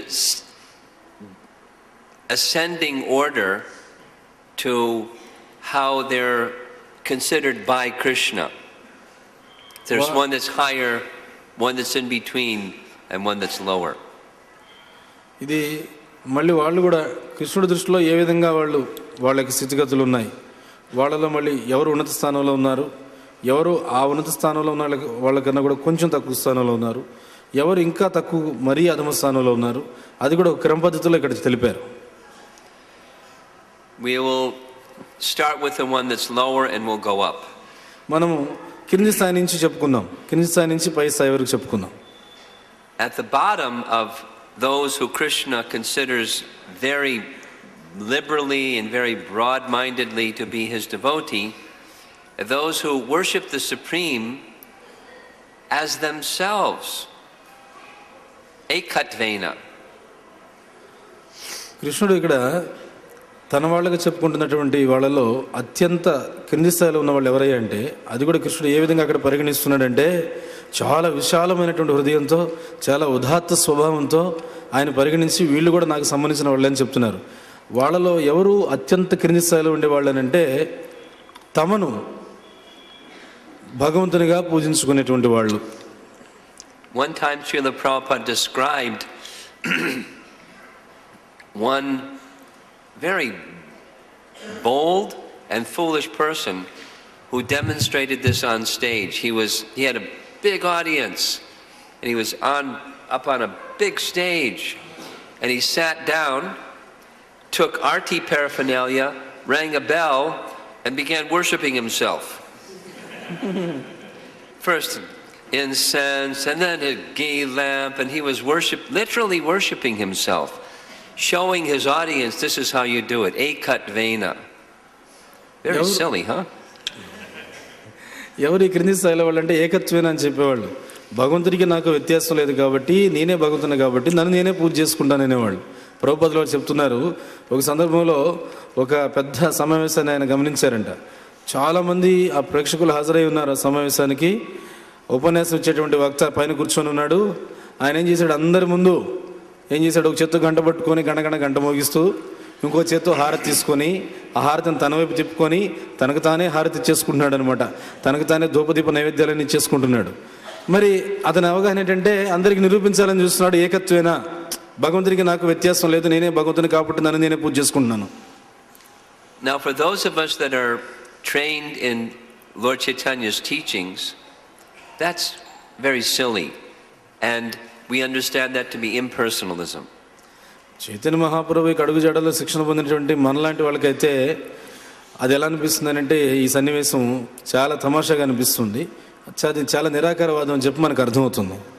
But here Krishna is being very liberal, very broad-minded, and saying these persons, they're worshipping the soul as the supreme, and therefore that's above those that accept the body as the self. కానీ ఇక్కడ కృష్ణుడు ఎంత ఉదాత్త స్వభావంతో, ఎంత విశాల హృదయంతో అట్లాంటి వాళ్ళని కూడా ఆయన ఏమని చెప్తున్నాడంటే, వీళ్ళు పర్వాలేదు అంటున్నాడు.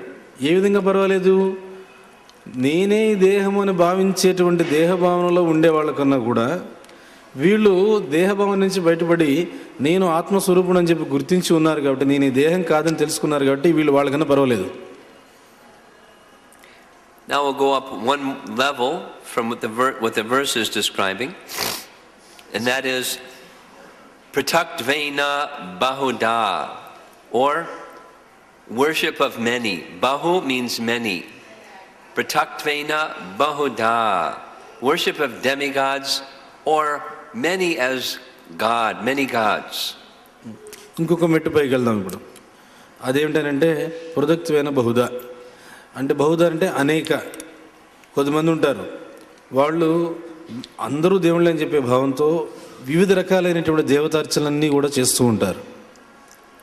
Again, this is a very liberal statement made by Krishna, because there are other places in Bhagavad Gita where Krishna says such worship is done by persons who are foolish.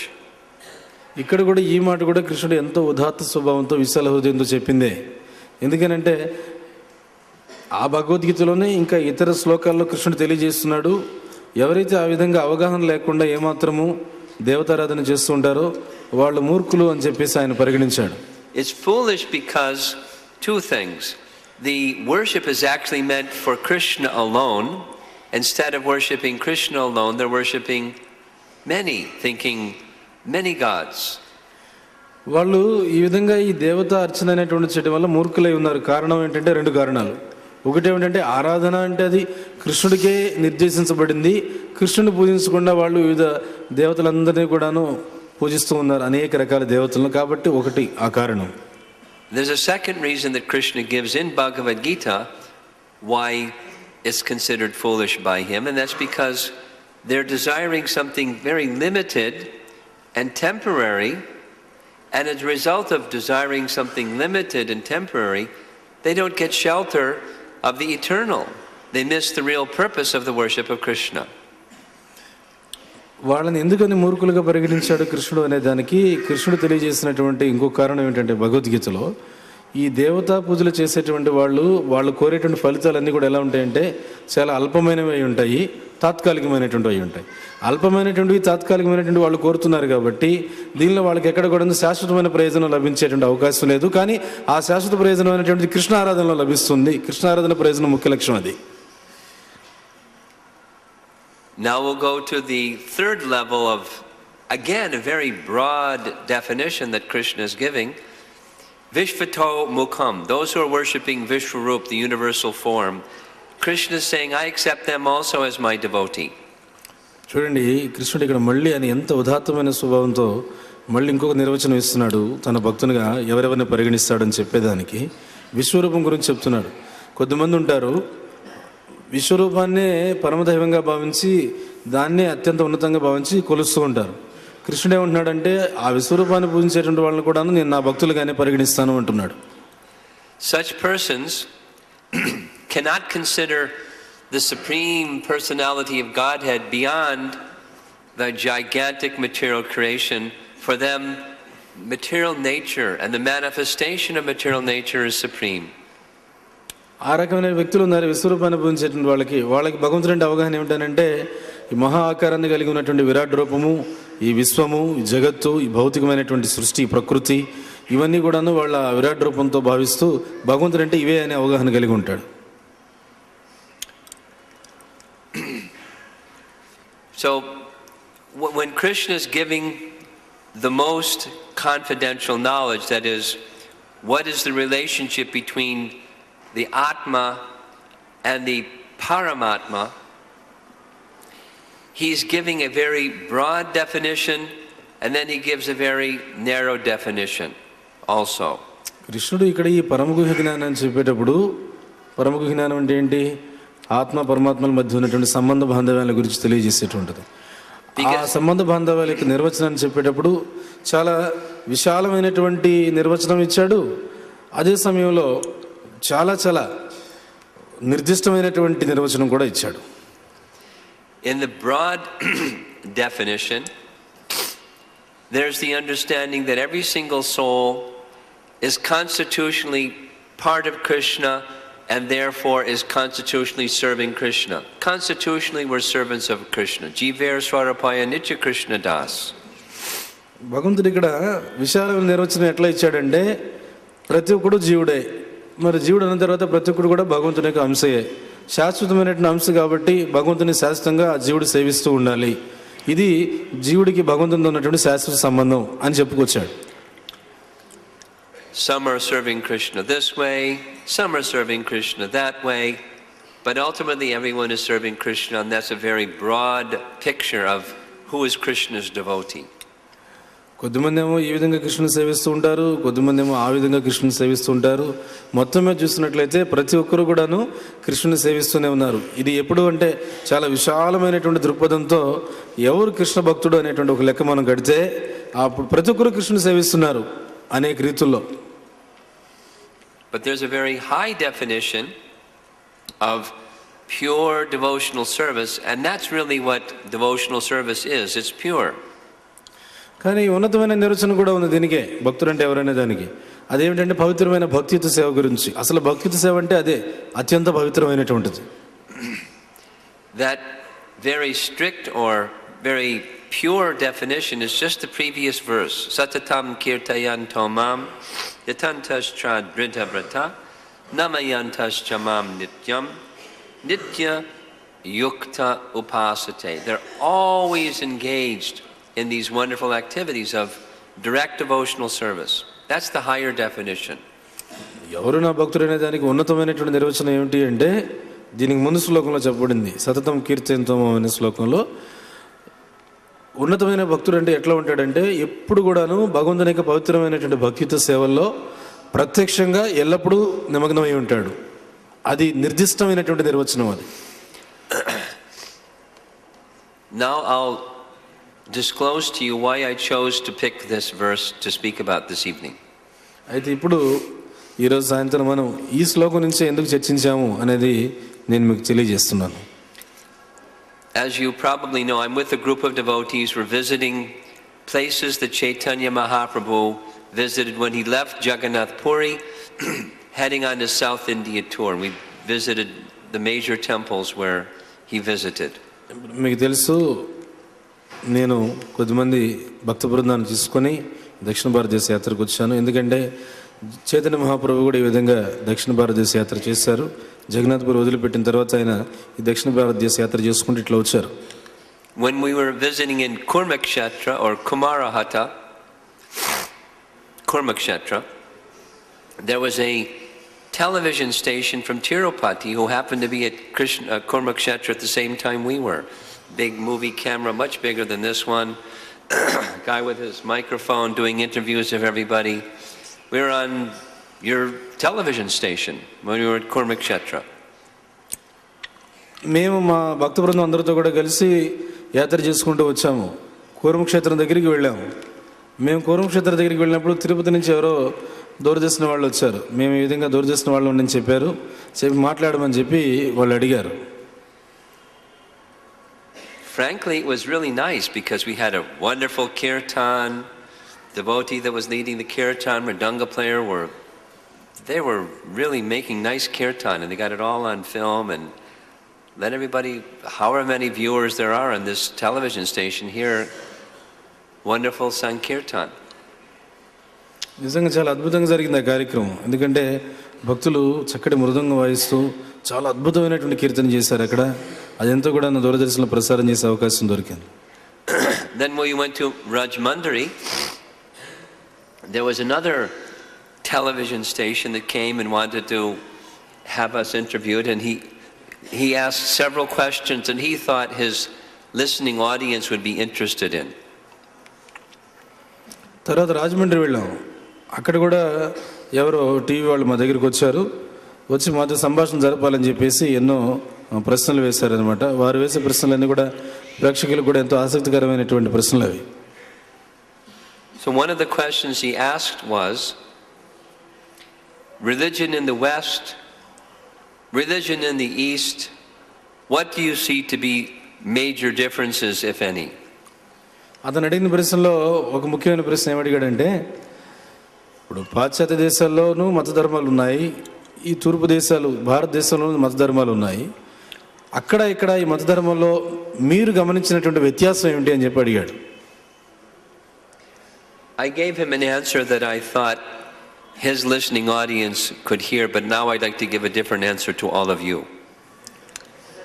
అక్కడ ఆయనకంటే ఒక సమాధానం చెప్పారు మహారాజు, కానీ మీకు మాత్రం ఇక్కడ వాళ్ళకి అనుసంధాన విధంగా ఒక విభిన్నమైన సమాధానం చెప్పాలనుకున్నారు. You all know what is our pranam mantra to Srila Prabhupada. Nama Om Vishnu Padaya Krishna Prasthaya Bhutale Srimate Bhakti Vedanta Swami Iti Namni Namaste Saraswate Deve Gauravani Pracharine Nirvishesha Shunyavadi Paschacha Desatarine. In that second pranam mantra, we're offering namaha, our obeisances unto Srila Prabhupada, who is very kindly delivering the Western countries which are filled with impersonalism and voidism. ఆ రెండో ప్రణామంత్రంలో అర్థం ఏ విధంగా వస్తుందంటే, మేము ప్రభుపాదుల వారికి వినయపూర్వకమైన వందనాలు అర్పిస్తున్నాము. ఎవరు ఆ ప్రభుపాదుల వారంటే, పాశ్చాత్య దేశాలన్నింటినీ కూడా ఉద్ధరించినటువంటి ప్రభుపాదుల వారు. దేని నుంచి ఉద్ధరించారంటే, పాశ్చాత్య దేశాలన్నీ కూడాను నిరాకారవాదంతోనూ శూన్యవాదంతోనూ నిండిపోయి ఉన్నాయి. వాటి నుంచి పాశ్చాత్య దేశాలను ఉద్ధరించినటువంటి ప్రభుపాదుల వారికి మా నమస్కారాలను తెలియజేస్తుంది ఆ రెండో ప్రణామంత్రం. Have you ever wondered why the pranam mantra says the Western world that's filled with impersonalism and voidism, and why not the Eastern part of the world also? You ever thought of that question? I have. ఎప్పుడన్నా మీరు ఆలోచన చేశారు? ఇది రోజు మనం ప్రణామంత్రం చెప్తున్నాము, అందులో ఏమన్నారంటే నిర్విశేషంతోనూ శూన్యవాదంతోనూ నిండిన పాశ్చాత్య దేశాలను ఉద్ధరించిన ప్రభుపాదుల వారికి నా నమస్కారాలని ఉంది. అంటే నిర్విశేషం శూన్యవాదం పాశ్చాత్య దేశాల్లో ఉంది, ఇక్కడ ఈ దేశాల్లో లేదా? మరి ఇక్కడ దీని గురించి ఏమిటి అందులో లేదే అని మీరు ఎప్పుడు ఆలోచించలేదా? మహారాజ్ ఆలోచించారు. So my one answer to the difference between religion in the West and religion in the East is that the religion in the East, the varieties of impersonalism are far more distinct, and in the West it's far more blurred. But impersonalism and impersonalism is shared by both. ఇక్కడ ఈ తూర్పు దేశాల్లో నేను గమనించిన వ్యత్యాసం ఏంటంటే, ఇక్కడ దేశాల్లో ఉన్నటువంటి నిరాకారవాదం కానీ శూన్యవాదం కానీ భయంకరంగా వివిధ రకాలుగా ఉంటుందన్నమాట. అక్కడ పాశ్చాత్య దేశాల్లో ఉన్నటువంటి నిరాకారవాదం కానీ శూన్యవాదం కానీ దాదాపు ఒకే విధంగాను ఒక అంధత్వంతో కొట్టుకొని పోతున్నట్లుగా ఉంటుందన్నమాట. ఏదేమైనప్పటికీ కానీ రెండు చోట్ల మాత్రం నిరాకారవాదం ఉంది, శూన్యవాదం ఉంది. What is impersonalism anyways? What does it mean? అయితే నిరాకారవాదం అంటే ఇక్కడేమో నిరాకారం చాలా చురుగ్గా ఉంటుంది రకరకాలుగా, అక్కడ మాత్రం నిరాకారవాదం శూన్యవాదం మందకొడిగా ఉంటుందంట పాశ్చాత్య దేశాల్లో. ఏదైనా నిరాకారవాదమే. నిరాకారవాదం అంటే ఏంటి? Impersonalism is the denial of the existence of God having form, qualities, name, activities, denying that existence of the Supreme Personality of Godhead. నిరాకారవాదం అంటే ఏమిటంటే భగవంతునికంటూ ఒక రూపం ఉంది, నామం ఉంది, గుణాలు ఉన్నాయి, ఆయన చేసే కార్యక్రమాలు ఉన్నాయి, లీలలు ఉన్నాయి, ఆయనకంటూ ఒక రూపం ఉంది అనేటువంటి విషయాన్ని నిరాకరించడం, దాన్ని నిరాకారవాదం అంటారు. That exists both in the West and in the East. మరి ఆ విధమైనటువంటి నిరాకారవాదం అనేటువంటిది పాశ్చాత్య దేశాల్లోనూ ఉంది, ఈ తూర్పు దేశాల్లోనూ ఉంది. Derived from the Vedas, however, the distinctions, the particular doctrines or vadas that expose impersonalism are far more sharp and rigid and well developed. In America, it's less developed, less rigid, a big blur of impersonalism. అయితే ఇక్కడ ఏమిటంటే వేదాల యొక్క ప్రామాణికత ఒకటి తీసుకొని ఇక్కడ నిరాకారవాదం అంటే ఏమిటి, దానిలో ఉన్న అవగాహన ఏమిటనేటువంటిది ఇక్కడ మరింత ఖచ్చితంగా ఉంటుంది. ఇక్కడ దాని గురించి చాలా చాలా నిర్ధారణలు, రుజువులన్నీ కూడాను చూపిస్తూ ఇక్కడ నిరాకారవాదం ప్రచారంలో ఉంటుంది. పాశ్చాత్య దేశాలకు సంబంధించి అక్కడ నిరాకారవాదం ఏ విధంగా ఉంటుందంటే దానికి అంత అక్కడుండే నిరాకారవాదానికి అంత లోతైన అవగాహన ఉండదన్నమాట. వాళ్ళు దాన్ని అంతా కూడా చాలా వరకు మందకొడిగా పాటిస్తున్నట్టుగా చేస్తారు. For example, this Ekat Vena or Ahangra Upasana. You've heard of that term before? Ahangra Upasana. Upasana means worship, and Aham means myself. So worshiping myself. In America, they haven't figured that out yet. Not in such a distinct manner that someone sits on a stage and performs arti to himself. But it's a formal type of discipline that some teachers here in India are teaching their followers. Worship yourself and you become God. ఉదాహరణకి ఇప్పుడు ఏకత్వేన అహం ఉపాసన అనేటువంటి తీసుకుందాం. ఉపాసన అంటే పూజించడం, అహం అంటే తనను తానే పూజించుకోవడం. నిరాకారవాదాన్ని అనుసరించే వాళ్ళు తమను తామే పూజించుకుంటారు. పాశ్చాత్య దేశాల్లో ఆ విధంగా ఉండదు. అక్కడ నిరాకారవాదాన్ని నమ్మేవాళ్ళు కూడా తమను తాము పూజించుకోవడం అనే పద్ధతి అయితే అక్కడ లేదు. అని మన దేశాల్లో ఉందన్నమాట. అది మన దేశాల్లో నిరాకారవాదాన్ని పాటించేటువంటి వాళ్ళు ఏం చేస్తారంటే తమను తామే చూడండి ఒక ఉన్నతమైనటువంటి ఆసనం మీద కూర్చొని అందరూ చూస్తూ ఉండగా హారతి పట్టుకొని తన చేత్తోనే హారతి పట్టుకొని తనకు తానే తిప్పుకోవడం అనేటువంటిది అది ఇక్కడ మాత్రమే ఉందన్నమాట. అంతతో ఆగిపోలేదు. ఇంకా ఇక్కడ ఎట్లా ఉందంటే ఇక్కడ ఎవరైతే నిరాకారవాదాన్ని బోధించే గురువులు ఉంటారో వాళ్ళ శిష్యులకు ఏమైనా బోధిస్తారంటే నిన్ను నువ్వే పూజించుకో, నీకు నువ్వే దేవుడైపోతావు అని చెప్పేసి అంటారు. In this verse 9:15 Bhagavad Gita, Krishna is also giving other distinct forms of lesser versions of bhakti, but Krishna's we don't find, for example, we don't find in the West demigod worship, except that which has been imported from India, and worship of the universal form, which is still found in India, but it's not found in the West. More distinct versions of lesser forms of bhakti or otherwise forms of impersonalism. ఇంకా ఇప్పుడు ఈరోజు మన శ్లోకం ప్రకారంగా చెప్పుకుంటే కృష్ణుడు ఏం చేశారంటే చాలా విశాల హృదయంతో ఇంకా నా యొక్క భక్తులుగా చెప్పుకోబడేటువంటి చాలా అధమ స్థాయిలో ఉండేటువంటి వాళ్ళు కూడా ఉన్నారని చెప్పి ఈ వివిధ దేవతారాధన చేసే వాళ్ళ గురించి, విశ్వరూపాన్ని ఆరాధించే వాళ్ళ గురించి చెప్పుకొచ్చాడు. పాశ్చాత్య దేశాల్లో చూసినట్లయితే అక్కడ వివిధ దేవతారాధన అనేది ఎక్కడ కూడా లేదు. ఏదన్నా ఇక్కడ భారతదేశం నుంచి బదిలీ అయినటువంటి దేవతారాధనలు ఏమైనా ఉంటే చెప్పలేము. అలాగే ఇక విశ్వరూప ఆరాధన అనేటువంటిది ఇక్కడ ఉంది, కానీ ఇంకా అక్కడ పాశ్చాత్య దేశాల్లో విశ్వరూప ఆరాధన అనేటువంటిది లేదు. ఇక్కడ ఉన్నటువంటి మత ధర్మానికి అక్కడ ఉండేటువంటి మత ధర్మాలకి ఉండేటువంటి ప్రధాన వ్యత్యాసాలు ఇవే అని చెప్పి మనం చెప్పుకోవచ్చు ఈ శ్లోకం ప్రకారంగా. Here's one more major distinction between religion in the West and religion in the East. And that is, here in the East, there's an actual understanding of pure devotional service. That doesn't exist in the West. Shuddha Bhakti or Paramaguhyam, devotional service that is meant exclusively for the satisfaction of the Supreme Personality of Godhead, with anyabhilasha shunyam, jnana karma dhanavratam. There's not such an understanding in the West. A very deep, personal position of pure devotional service, as is taught by Sri Chaitanya Mahaprabhu and his followers. ఇంకొక మరింత ప్రధానమైన వ్యత్యాసం ఏమిటంటే పాశ్చాత్య దేశాల్లో ఉండే మత ధర్మాలకి ఇక్కడ ఉండే మత ధర్మాలకి, ఇక్కడ ఉండేటువంటి మత ధర్మంలో మనకి పవిత్రమైన భక్తియుత సేవ అనేటువంటిది లభ్యమవుతుంది. అది అక్కడ పాశ్చాత్య దేశాల్లో లభ్యమయ్యేటువంటి అవకాశం లేదు. ఇక్కడ ఉండేటువంటి మత ధర్మాల్లో మనకి శుద్ధ భక్తి అనేటువంటిది ఏదైతే ఇక్కడ శ్లోకంలో చెప్తున్నారో పరమ గుహ్య జ్ఞానం అని చెప్పి అది మనకి ఇక్కడ లభ్యమవుతుంది. కానీ పాశ్చాత్య దేశాల్లో ఉండేటువంటి మత ధర్మంలో ఆ మత ధర్మంలో ఇది దొరకదు. ఇక్కడ ఉండేటువంటి మత ధర్మానికి ఏదైతే చైతన్య మహాప్రభు మనకు బోధించారో అన్యాభిలాషిత శూన్యమైనటువంటి భక్తి ఉందే, చైతన్య మహాప్రభు బోధించిన ఆ భక్తి ఇక్కడ మత ధర్మంలో మనకు దొరుకుతుంది, అక్కడ మాత్రం ఇది దొరకదు. You live here, but we're visiting here in Tirupati, where the presence of Ramanujacharya is very prominent through the centuries of the worship of Balaji at Tirupati. ఇప్పుడు మేము అంటే మీరు ఇక్కడే ఉన్నారు, మేము ఇప్పుడు ఈ తిరుపతి దర్శనం కోసం వచ్చాము యాత్రలో భాగంగా. ఇక్కడ రామానుజాచార్యులు వారు చాలా చాలా ప్రధానంగా ఉన్నారనమాట. ఆయన ఎన్నో శతాబ్దాల నుంచి బాలాజీని ఆరాధించిన వారిలో ఆయన పేరు ఉంది. His teachings make the very same emphasis, that is, bhakti that's unmixed with jnana or karma. ఆ రామానుజాచార్యుల వారికి బోధనలో మనకి చాలా చాలా నిర్దిష్టంగా అర్థమయ్యేటువంటి అంశం ఏమిటంటే ఆయన బోధిస్తున్నారు జ్ఞానంతోనూ కర్మతోనూ మిళితం కానటువంటి భక్తే చాలా ముఖ్యం అని చెప్తున్నారు. This is the standard of pure devotional service. ఇదే పవిత్రమైన భక్తి సేవకు ఉన్నటువంటి అవగాహన.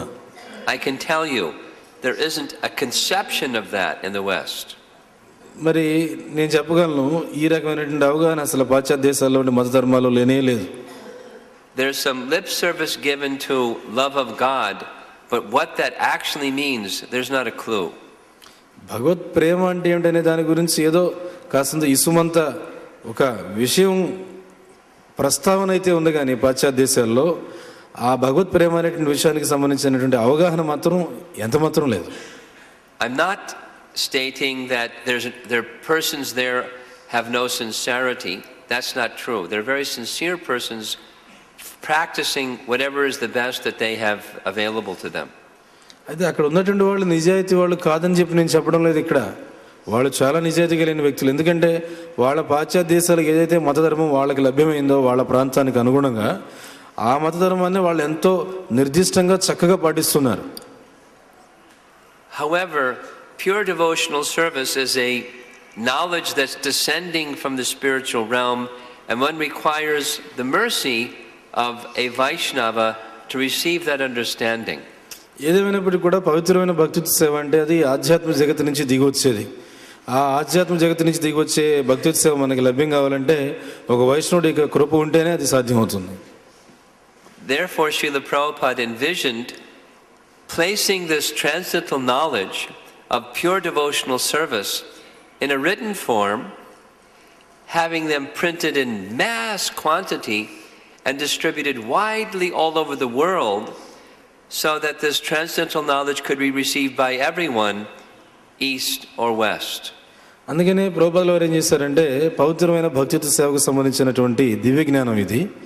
ఈ దివ్య జ్ఞానాన్ని, ఈ భగవద్గీతను భారీ స్థాయిలో ముద్రించి విస్తృతమైనటువంటి స్థాయిలో ప్రపంచవ్యాప్తంగా వితరణ చేయడం ద్వారా అటు పాశ్చాత్య దేశాలు కానీ ఇటు తూర్పు దేశాలు కానీ అందరికీ దీన్ని లభ్యమయ్యేటట్లు చేశారు.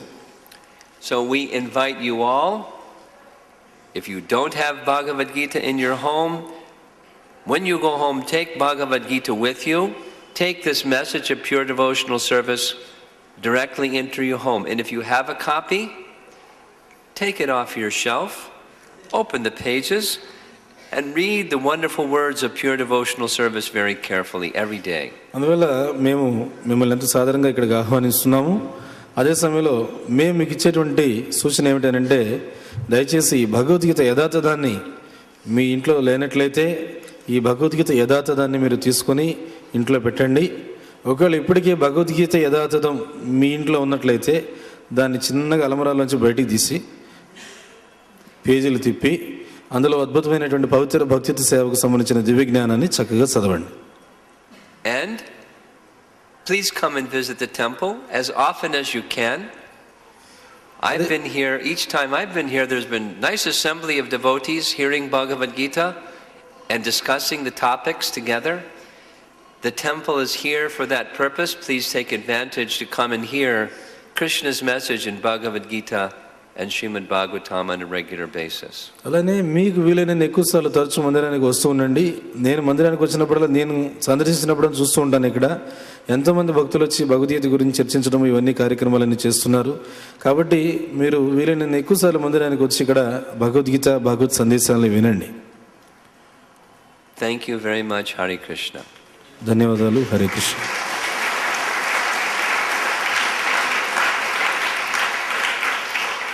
So if anyone would like to ask questions, I'll take 2 or 3 questions and we see if we have some time. ఏమైనా ప్రశ్నలు ఉంటే ఒక 2-3 ప్రశ్నలు మహారాజు గారు తీసుకుంటారు, అడగండి. Yes?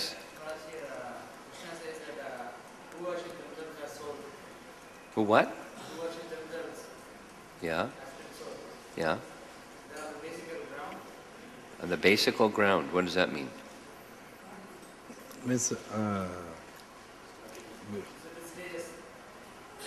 They're at the lowest level. Lowest level, yes. Yes. Yes. No, but they're accepting some authority above them. So his question was, you can't hear in the back. You translate in Telugu, and then everyone can understand. ఇక్కడ ఈ అబ్బాయి అడిగిన ప్రశ్న ఏంటంటే, ఇప్పుడు మీరు చెప్పారు కృష్ణుడు తన విశాలమైన అవగాహనలో ఇక్కడ ఏమన్నాడంటే, తన వారుగానే అందరినీ పరిగణిస్తున్నాడు ఆయన. అందులో ఆయన ఒక వర్గాన్ని తన వారుగానే పరిగణిస్తూ వాళ్ళు చాలా అదములు అని చెప్పాడు. ఎవరు వాళ్ళంటే తమను తామే భగవంతునిగా పూజించుకునేటువంటి వాళ్ళు, తమ ఆత్మనే భగవంతునిగా పూజించుకునేటువంటి వాళ్ళు. వాళ్ళని చాలా తక్కువ స్థాయి వాళ్ళని కృష్ణుడు తెలిపాడు. వీళ్ళకన్నా కూడా కాస్తంత పై స్థాయిలో ఉండేటువంటి వాళ్ళు ఎవరయ్యా అంటే దేవతలను పూజించేటువంటి వాళ్ళు అని చెప్పి కృష్ణుడు తెలిపాడు. కానీ ప్రశ్న ఏంటంటే, అక్కడ దేవతలను పూజించేటువంటి భౌతికమైన స్థాయిలో ఉండే కదా దేవతారాధన చేస్తున్నారు, వీళ్ళు ఆత్మను కదా వీళ్ళు పూజిస్తున్నటువంటిది. మరి అటువంటిప్పుడు వీళ్ళకన్నా దేవతారాధన చేసేటువంటి వాళ్ళు పై స్థాయిలో వాళ్ళు ఎట్లా అవుతారు అనేది ప్రశ్న. అంతేనా? On the lower level, this Ekatvena, that which Krishna recognizes as worship intended for him, is their worship is beyond the body but on the platform of the soul, which you've explained or expressed correctly. Above that is those who are worship of the demigods. The merit that they have is, here's an individual who recognizes there's an authority above me who I'm accountable to, who I'm dependent upon. rather than a gross materialist who doesn't think they're accountable or dependent upon anyone. They're just working very hard trying to get ahead in life, and who cares who am I accountable to? So under the authority of the scripture, they're recognizing, I have someone who I'm answerable to and accountable to, and I'm respecting and worshipping them. It's less than worship of the Supreme Lord purely, but it's accepted by Krishna for that reason. మీరు ఇప్పుడు ఏమన్నారు అంటే, ఇప్పుడు తన యొక్క ఆత్మనే భగవంతుడిగా అర్చించుకునేటువంటి వాడు తక్కువ స్థాయి వాడు అని చెప్పారు కృష్ణుడు. దానికన్నా ఉన్నతమైన స్థాయి దేవతారాధన చేసేవాళ్ళు అని చెప్పారు. అది ఎందుకని మీరు అడిగారు. ఇక్కడ దేవతారాధన చేసేవాళ్ళు ఎవరైతే ఉన్నారో వాళ్ళు ఏం చేశారంటే, తమకంటూ ఒక యాజమాన్యాన్ని వాళ్ళు స్వీకరిస్తున్నారు. మేము ఒకరికి లెక్క చెప్పేటువంటి వాళ్ళము, మేము ఏదైనా పనులు చేస్తే దానికి గాను మేము ఒకరికి ఆ బాధ్యత మేము అప్పచెప్పుకోవాల్సి ఉంది అనేటువంటి భావంతో వాళ్ళు ఒక యాజమాన్యాన్ని స్వీకరించున్నారు. ఇప్పుడు స్థూలమైనటువంటి భౌతికవాదుల పరిస్థితి ఏంటంటే, వాడు నేనే దేహం అని చెప్పి అనుకొని నేను ఎవరిని లెక్క పెట్టినంటాడు. నేను కష్టపడతాను, నేను ఫలితం పొందుతాను, నా ఫలితం నేను పొందిన తర్వాత నేను ఎవరిని లెక్క పెట్టాను, నేను ఎవరిని లెక్క పెట్టినంటాడు. కానీ ఇక్కడ దేవతారాధన చేసే వాళ్ళు ఏం చేశారంటే, శాస్త్రాల ప్రకారంగా ఎవరో ఒకరు దేవతను వాళ్ళు స్వీకరించుంటారు, ఆ దేవతను పూజిస్తుంటారు. ఈ దేవత నేను పూజిస్తున్నాను కాబట్టి నేను చేసే ప్రతి ఒక్క పనికి కూడాను నేను ఈ దేవతకి లెక్క అప్పచెప్పాల్సి ఉంది అనేటువంటి భావంతో వాళ్ళు యాజమాన్యాన్ని స్వీకరించి ఉంటారు. పవిత్రమైన భక్తి సేవ చేయడం కన్నా ఇది తక్కువైనప్పటికీ కూడా ఇక్కడ వీళ్ళు ఒక యాజమాన్యాన్ని స్వీకరించి ఉన్నారు కాబట్టి కృష్ణుడు వీళ్ళని ఆత్మనే భగవంతునిగా పూజించుకున్నటువంటి ఆ స్వతంత్ర వ్యక్తి కన్నా కూడా ఉన్నతమైన వ్యక్తిగా పేర్కొన్నాడు. Anything else? ఇంకేమన్నా ప్రశ్న?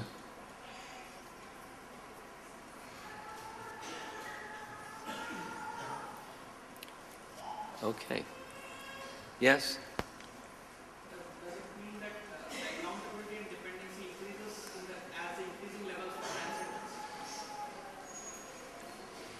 ఆధారపడ్డమైనటువంటిది ఒకరికి మనం బాధ్యతాయుతంగా ఒకరి తరపున ప్రవర్తించడము, ఒకరికి మనం లెక్క అప్పచెప్పేటువంటి అవగాహన కలిగి ఉండడం దివ్యస్థాయికి వెళ్ళే కొద్దీ పెరుగుతూ పోతాయంటారా? What do you think? మీరేమనుకుంటున్నారు? You're right, yes. పెరుగుతాయి, నిజమే.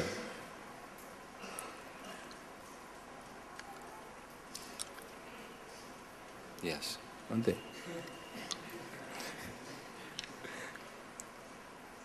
Anything else? ఇంకేమన్నా?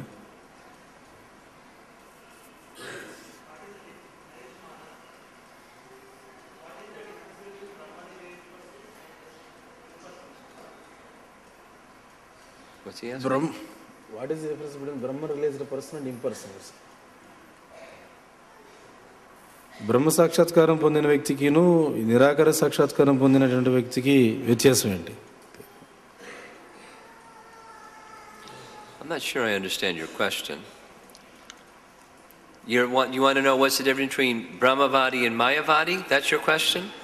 Ah, that's your question. The four Kumaras, before they came to the gates of Vaikuntha, they were realized in Brahman. Shukadev Goswami, before he heard Srimad Bhagavatam from Vyasadeva, he was realized in Brahman. One who has factual realization of the Brahman feature of the Supreme, that's a Brahmavadi. But a Brahmavadi, as we see from the Kumaras and Shukadev Goswami, very quickly they can become Bhagavan Vadis by contact with Bhagavan or the mercy of the devotee of Bhagavan. Different is Mayavadi.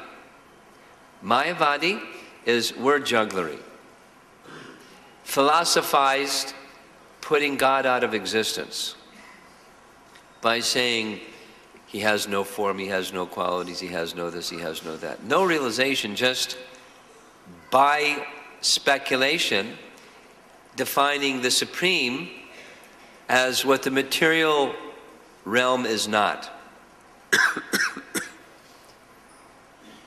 In the material realm, there's form. God must have no form.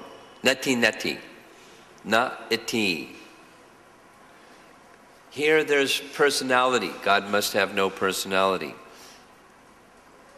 Here there's qualities. God must have no qualities. Definition by negation.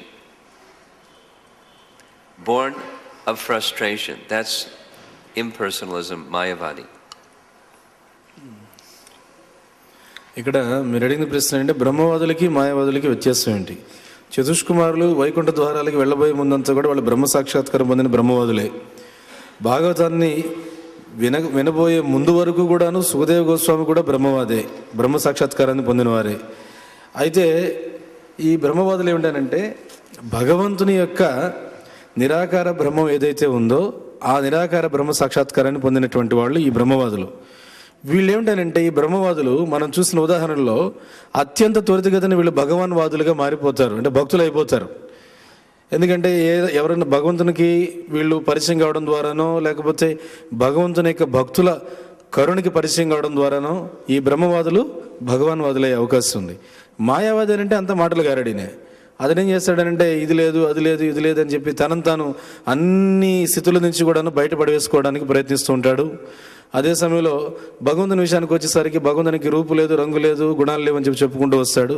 అతను భగవంతుని దేని ద్వారా చెప్పుకుంటూ వస్తాడు? నయతి అంటే భౌతిక జగత్తులో ఏదైతే ఉందో దానికి విభిన్నమైన వాడు భగవంతుడు అనేటువంటిది అతని అవగాహన. భౌతిక జగత్తు ఉంది, శరీరాలు ఉన్నాయి ఇక్కడ, కాబట్టి భగవంతునికి శరీరం లేదు అంటాడు. భౌతిక జగత్తు ఉంది, ఇక్కడ రకరకాల గుణాలంతా ఉన్నాయి, కాబట్టి భగవంతునికి గుణాలు లేవు అంటాడు. ఈ విధంగా చెప్పుకునేటువంటి మాటల గారడి అతను. ఎందుకంటే ఆ మాటల గారడి ఎందుకు వచ్చిందంటే జీవితంలో విసిగిపోయి వేసారిపోయి భౌతిక జగత్తులో అతను ఈ మనసు చేత ఇంద్రియాల చేత బాగా కలతబడిపోయి ఉండడం చేత వీటిని దేన్ని కూడా స్వీకరించక నైతి నైతి అంటూ చివరికి ఆ స్థితిలో ఉంటాడు ఈ మాయావాది. సమాధానం లభించింది కదా? One more question. Last question. ఇంకొక ప్రశ్న అంటే అడగండి, చివరి ప్రశ్న.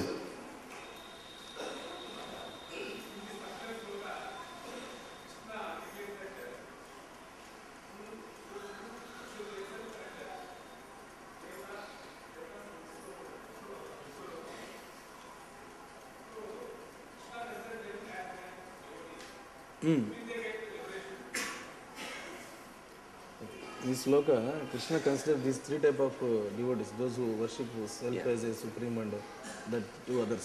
Yeah. So Krishna considers them as devotees, but will they get liberation? No.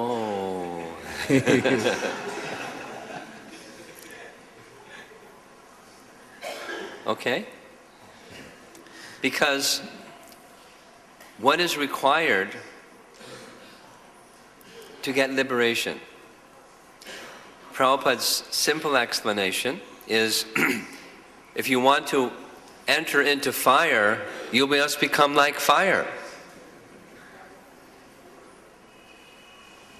If you want to enter into the presence of the Supreme Pure, you must become supremely pure. So direct contact with the personality of God, consciously in contact with the Supreme Lord, with the proper conception, is required. But it's the beginning stage, very beginning stage, no liberation. ఆయన అడిగిన ప్రశ్న ఏంటంటే ఇక్కడ ఈ మూడు రకాలైనటువంటి వ్యక్తుల గురించి చెప్పారు కదా. కృష్ణుడు ఎంతో విశాల హృదయంతో ఉదాత్త స్వభావంతో పర్వాలేదు వీళ్ళు కూడా నా భక్తులు ఉన్నటువంటి వాళ్ళే, నా భక్తులు కానీ నేను వీళ్ళని పరిగణిస్తానని చెప్పాడు కదా. ఎవరు వాళ్ళు? ఆత్మనే భగవంతునిగా పూజించేటువంటి వాళ్ళు, వివిధ దేవతారాధన చేసేటువంటి వాళ్ళు, విశ్వరూపాన్ని ఆరాధించేవాళ్ళు. వీళ్ళకి మోక్షం ఉంటుందా? ఖచ్చితంగా ఉండదు. ఎందుకనంటే మోక్షానికి కావాల్సింది ఏమిటి? ప్రభుపాదుల వారు చాలా సరళమైన వివరణ చెప్తున్నారు. మనం అగ్నిలోకి ప్రవేశించాలంటే ఆ అగ్ని లక్షణాలు, ఇప్పుడు నిప్పులోకి వెళ్ళాలంటే మనం నిప్పులాగా ఉంటేనే వెళ్తాం. ఆ విధంగా ఒక అత్యంత పరమ పవిత్రమైనటువంటి వ్యక్తితో మనం సాంగత్యం చేయాలంటే మనం అత్యంత పవిత్రంగా ఉంటేనే అది సాధ్యమవుతుంది. కాబట్టి మనం భగవంతునితో అనుసంధానం కావాలి, ఆయన దగ్గరికి వెళ్ళాలని చెప్పి అనుకుంటే ఆ విధమైనటువంటి భగవత్ చైతన్యంతో మనల్ని మనం సంసిద్ధం చేసుకుంటేనే మనం వెళ్ళగలుగుతాం. కాబట్టి ఇక్కడ వీళ్ళు ఎవరైతే ముగ్గురు మనకి ఇక్కడ పేర్కొన్నారో వీళ్ళు ఎవరు అంటే చాలా ప్రారంభకులు, చాలా చాలా చాలా ప్రారంభకులు ఉన్నారు దారిలో, అంతే. మోక్షం అయితే లేదు. So I'm going to excuse myself now, not going to stay longer. We're going to see Balaji tomorrow early morning. So please allow me to take my leave and bless us that we have nice darshan tomorrow morning. Thank you. మేము రేపు బాలయ దర్శనానికి వెళ్తున్నాం కాబట్టి మాకు సెలవు ఇప్పించవలసిందిగా కోరుచున్నాము. హరే కృష్ణ.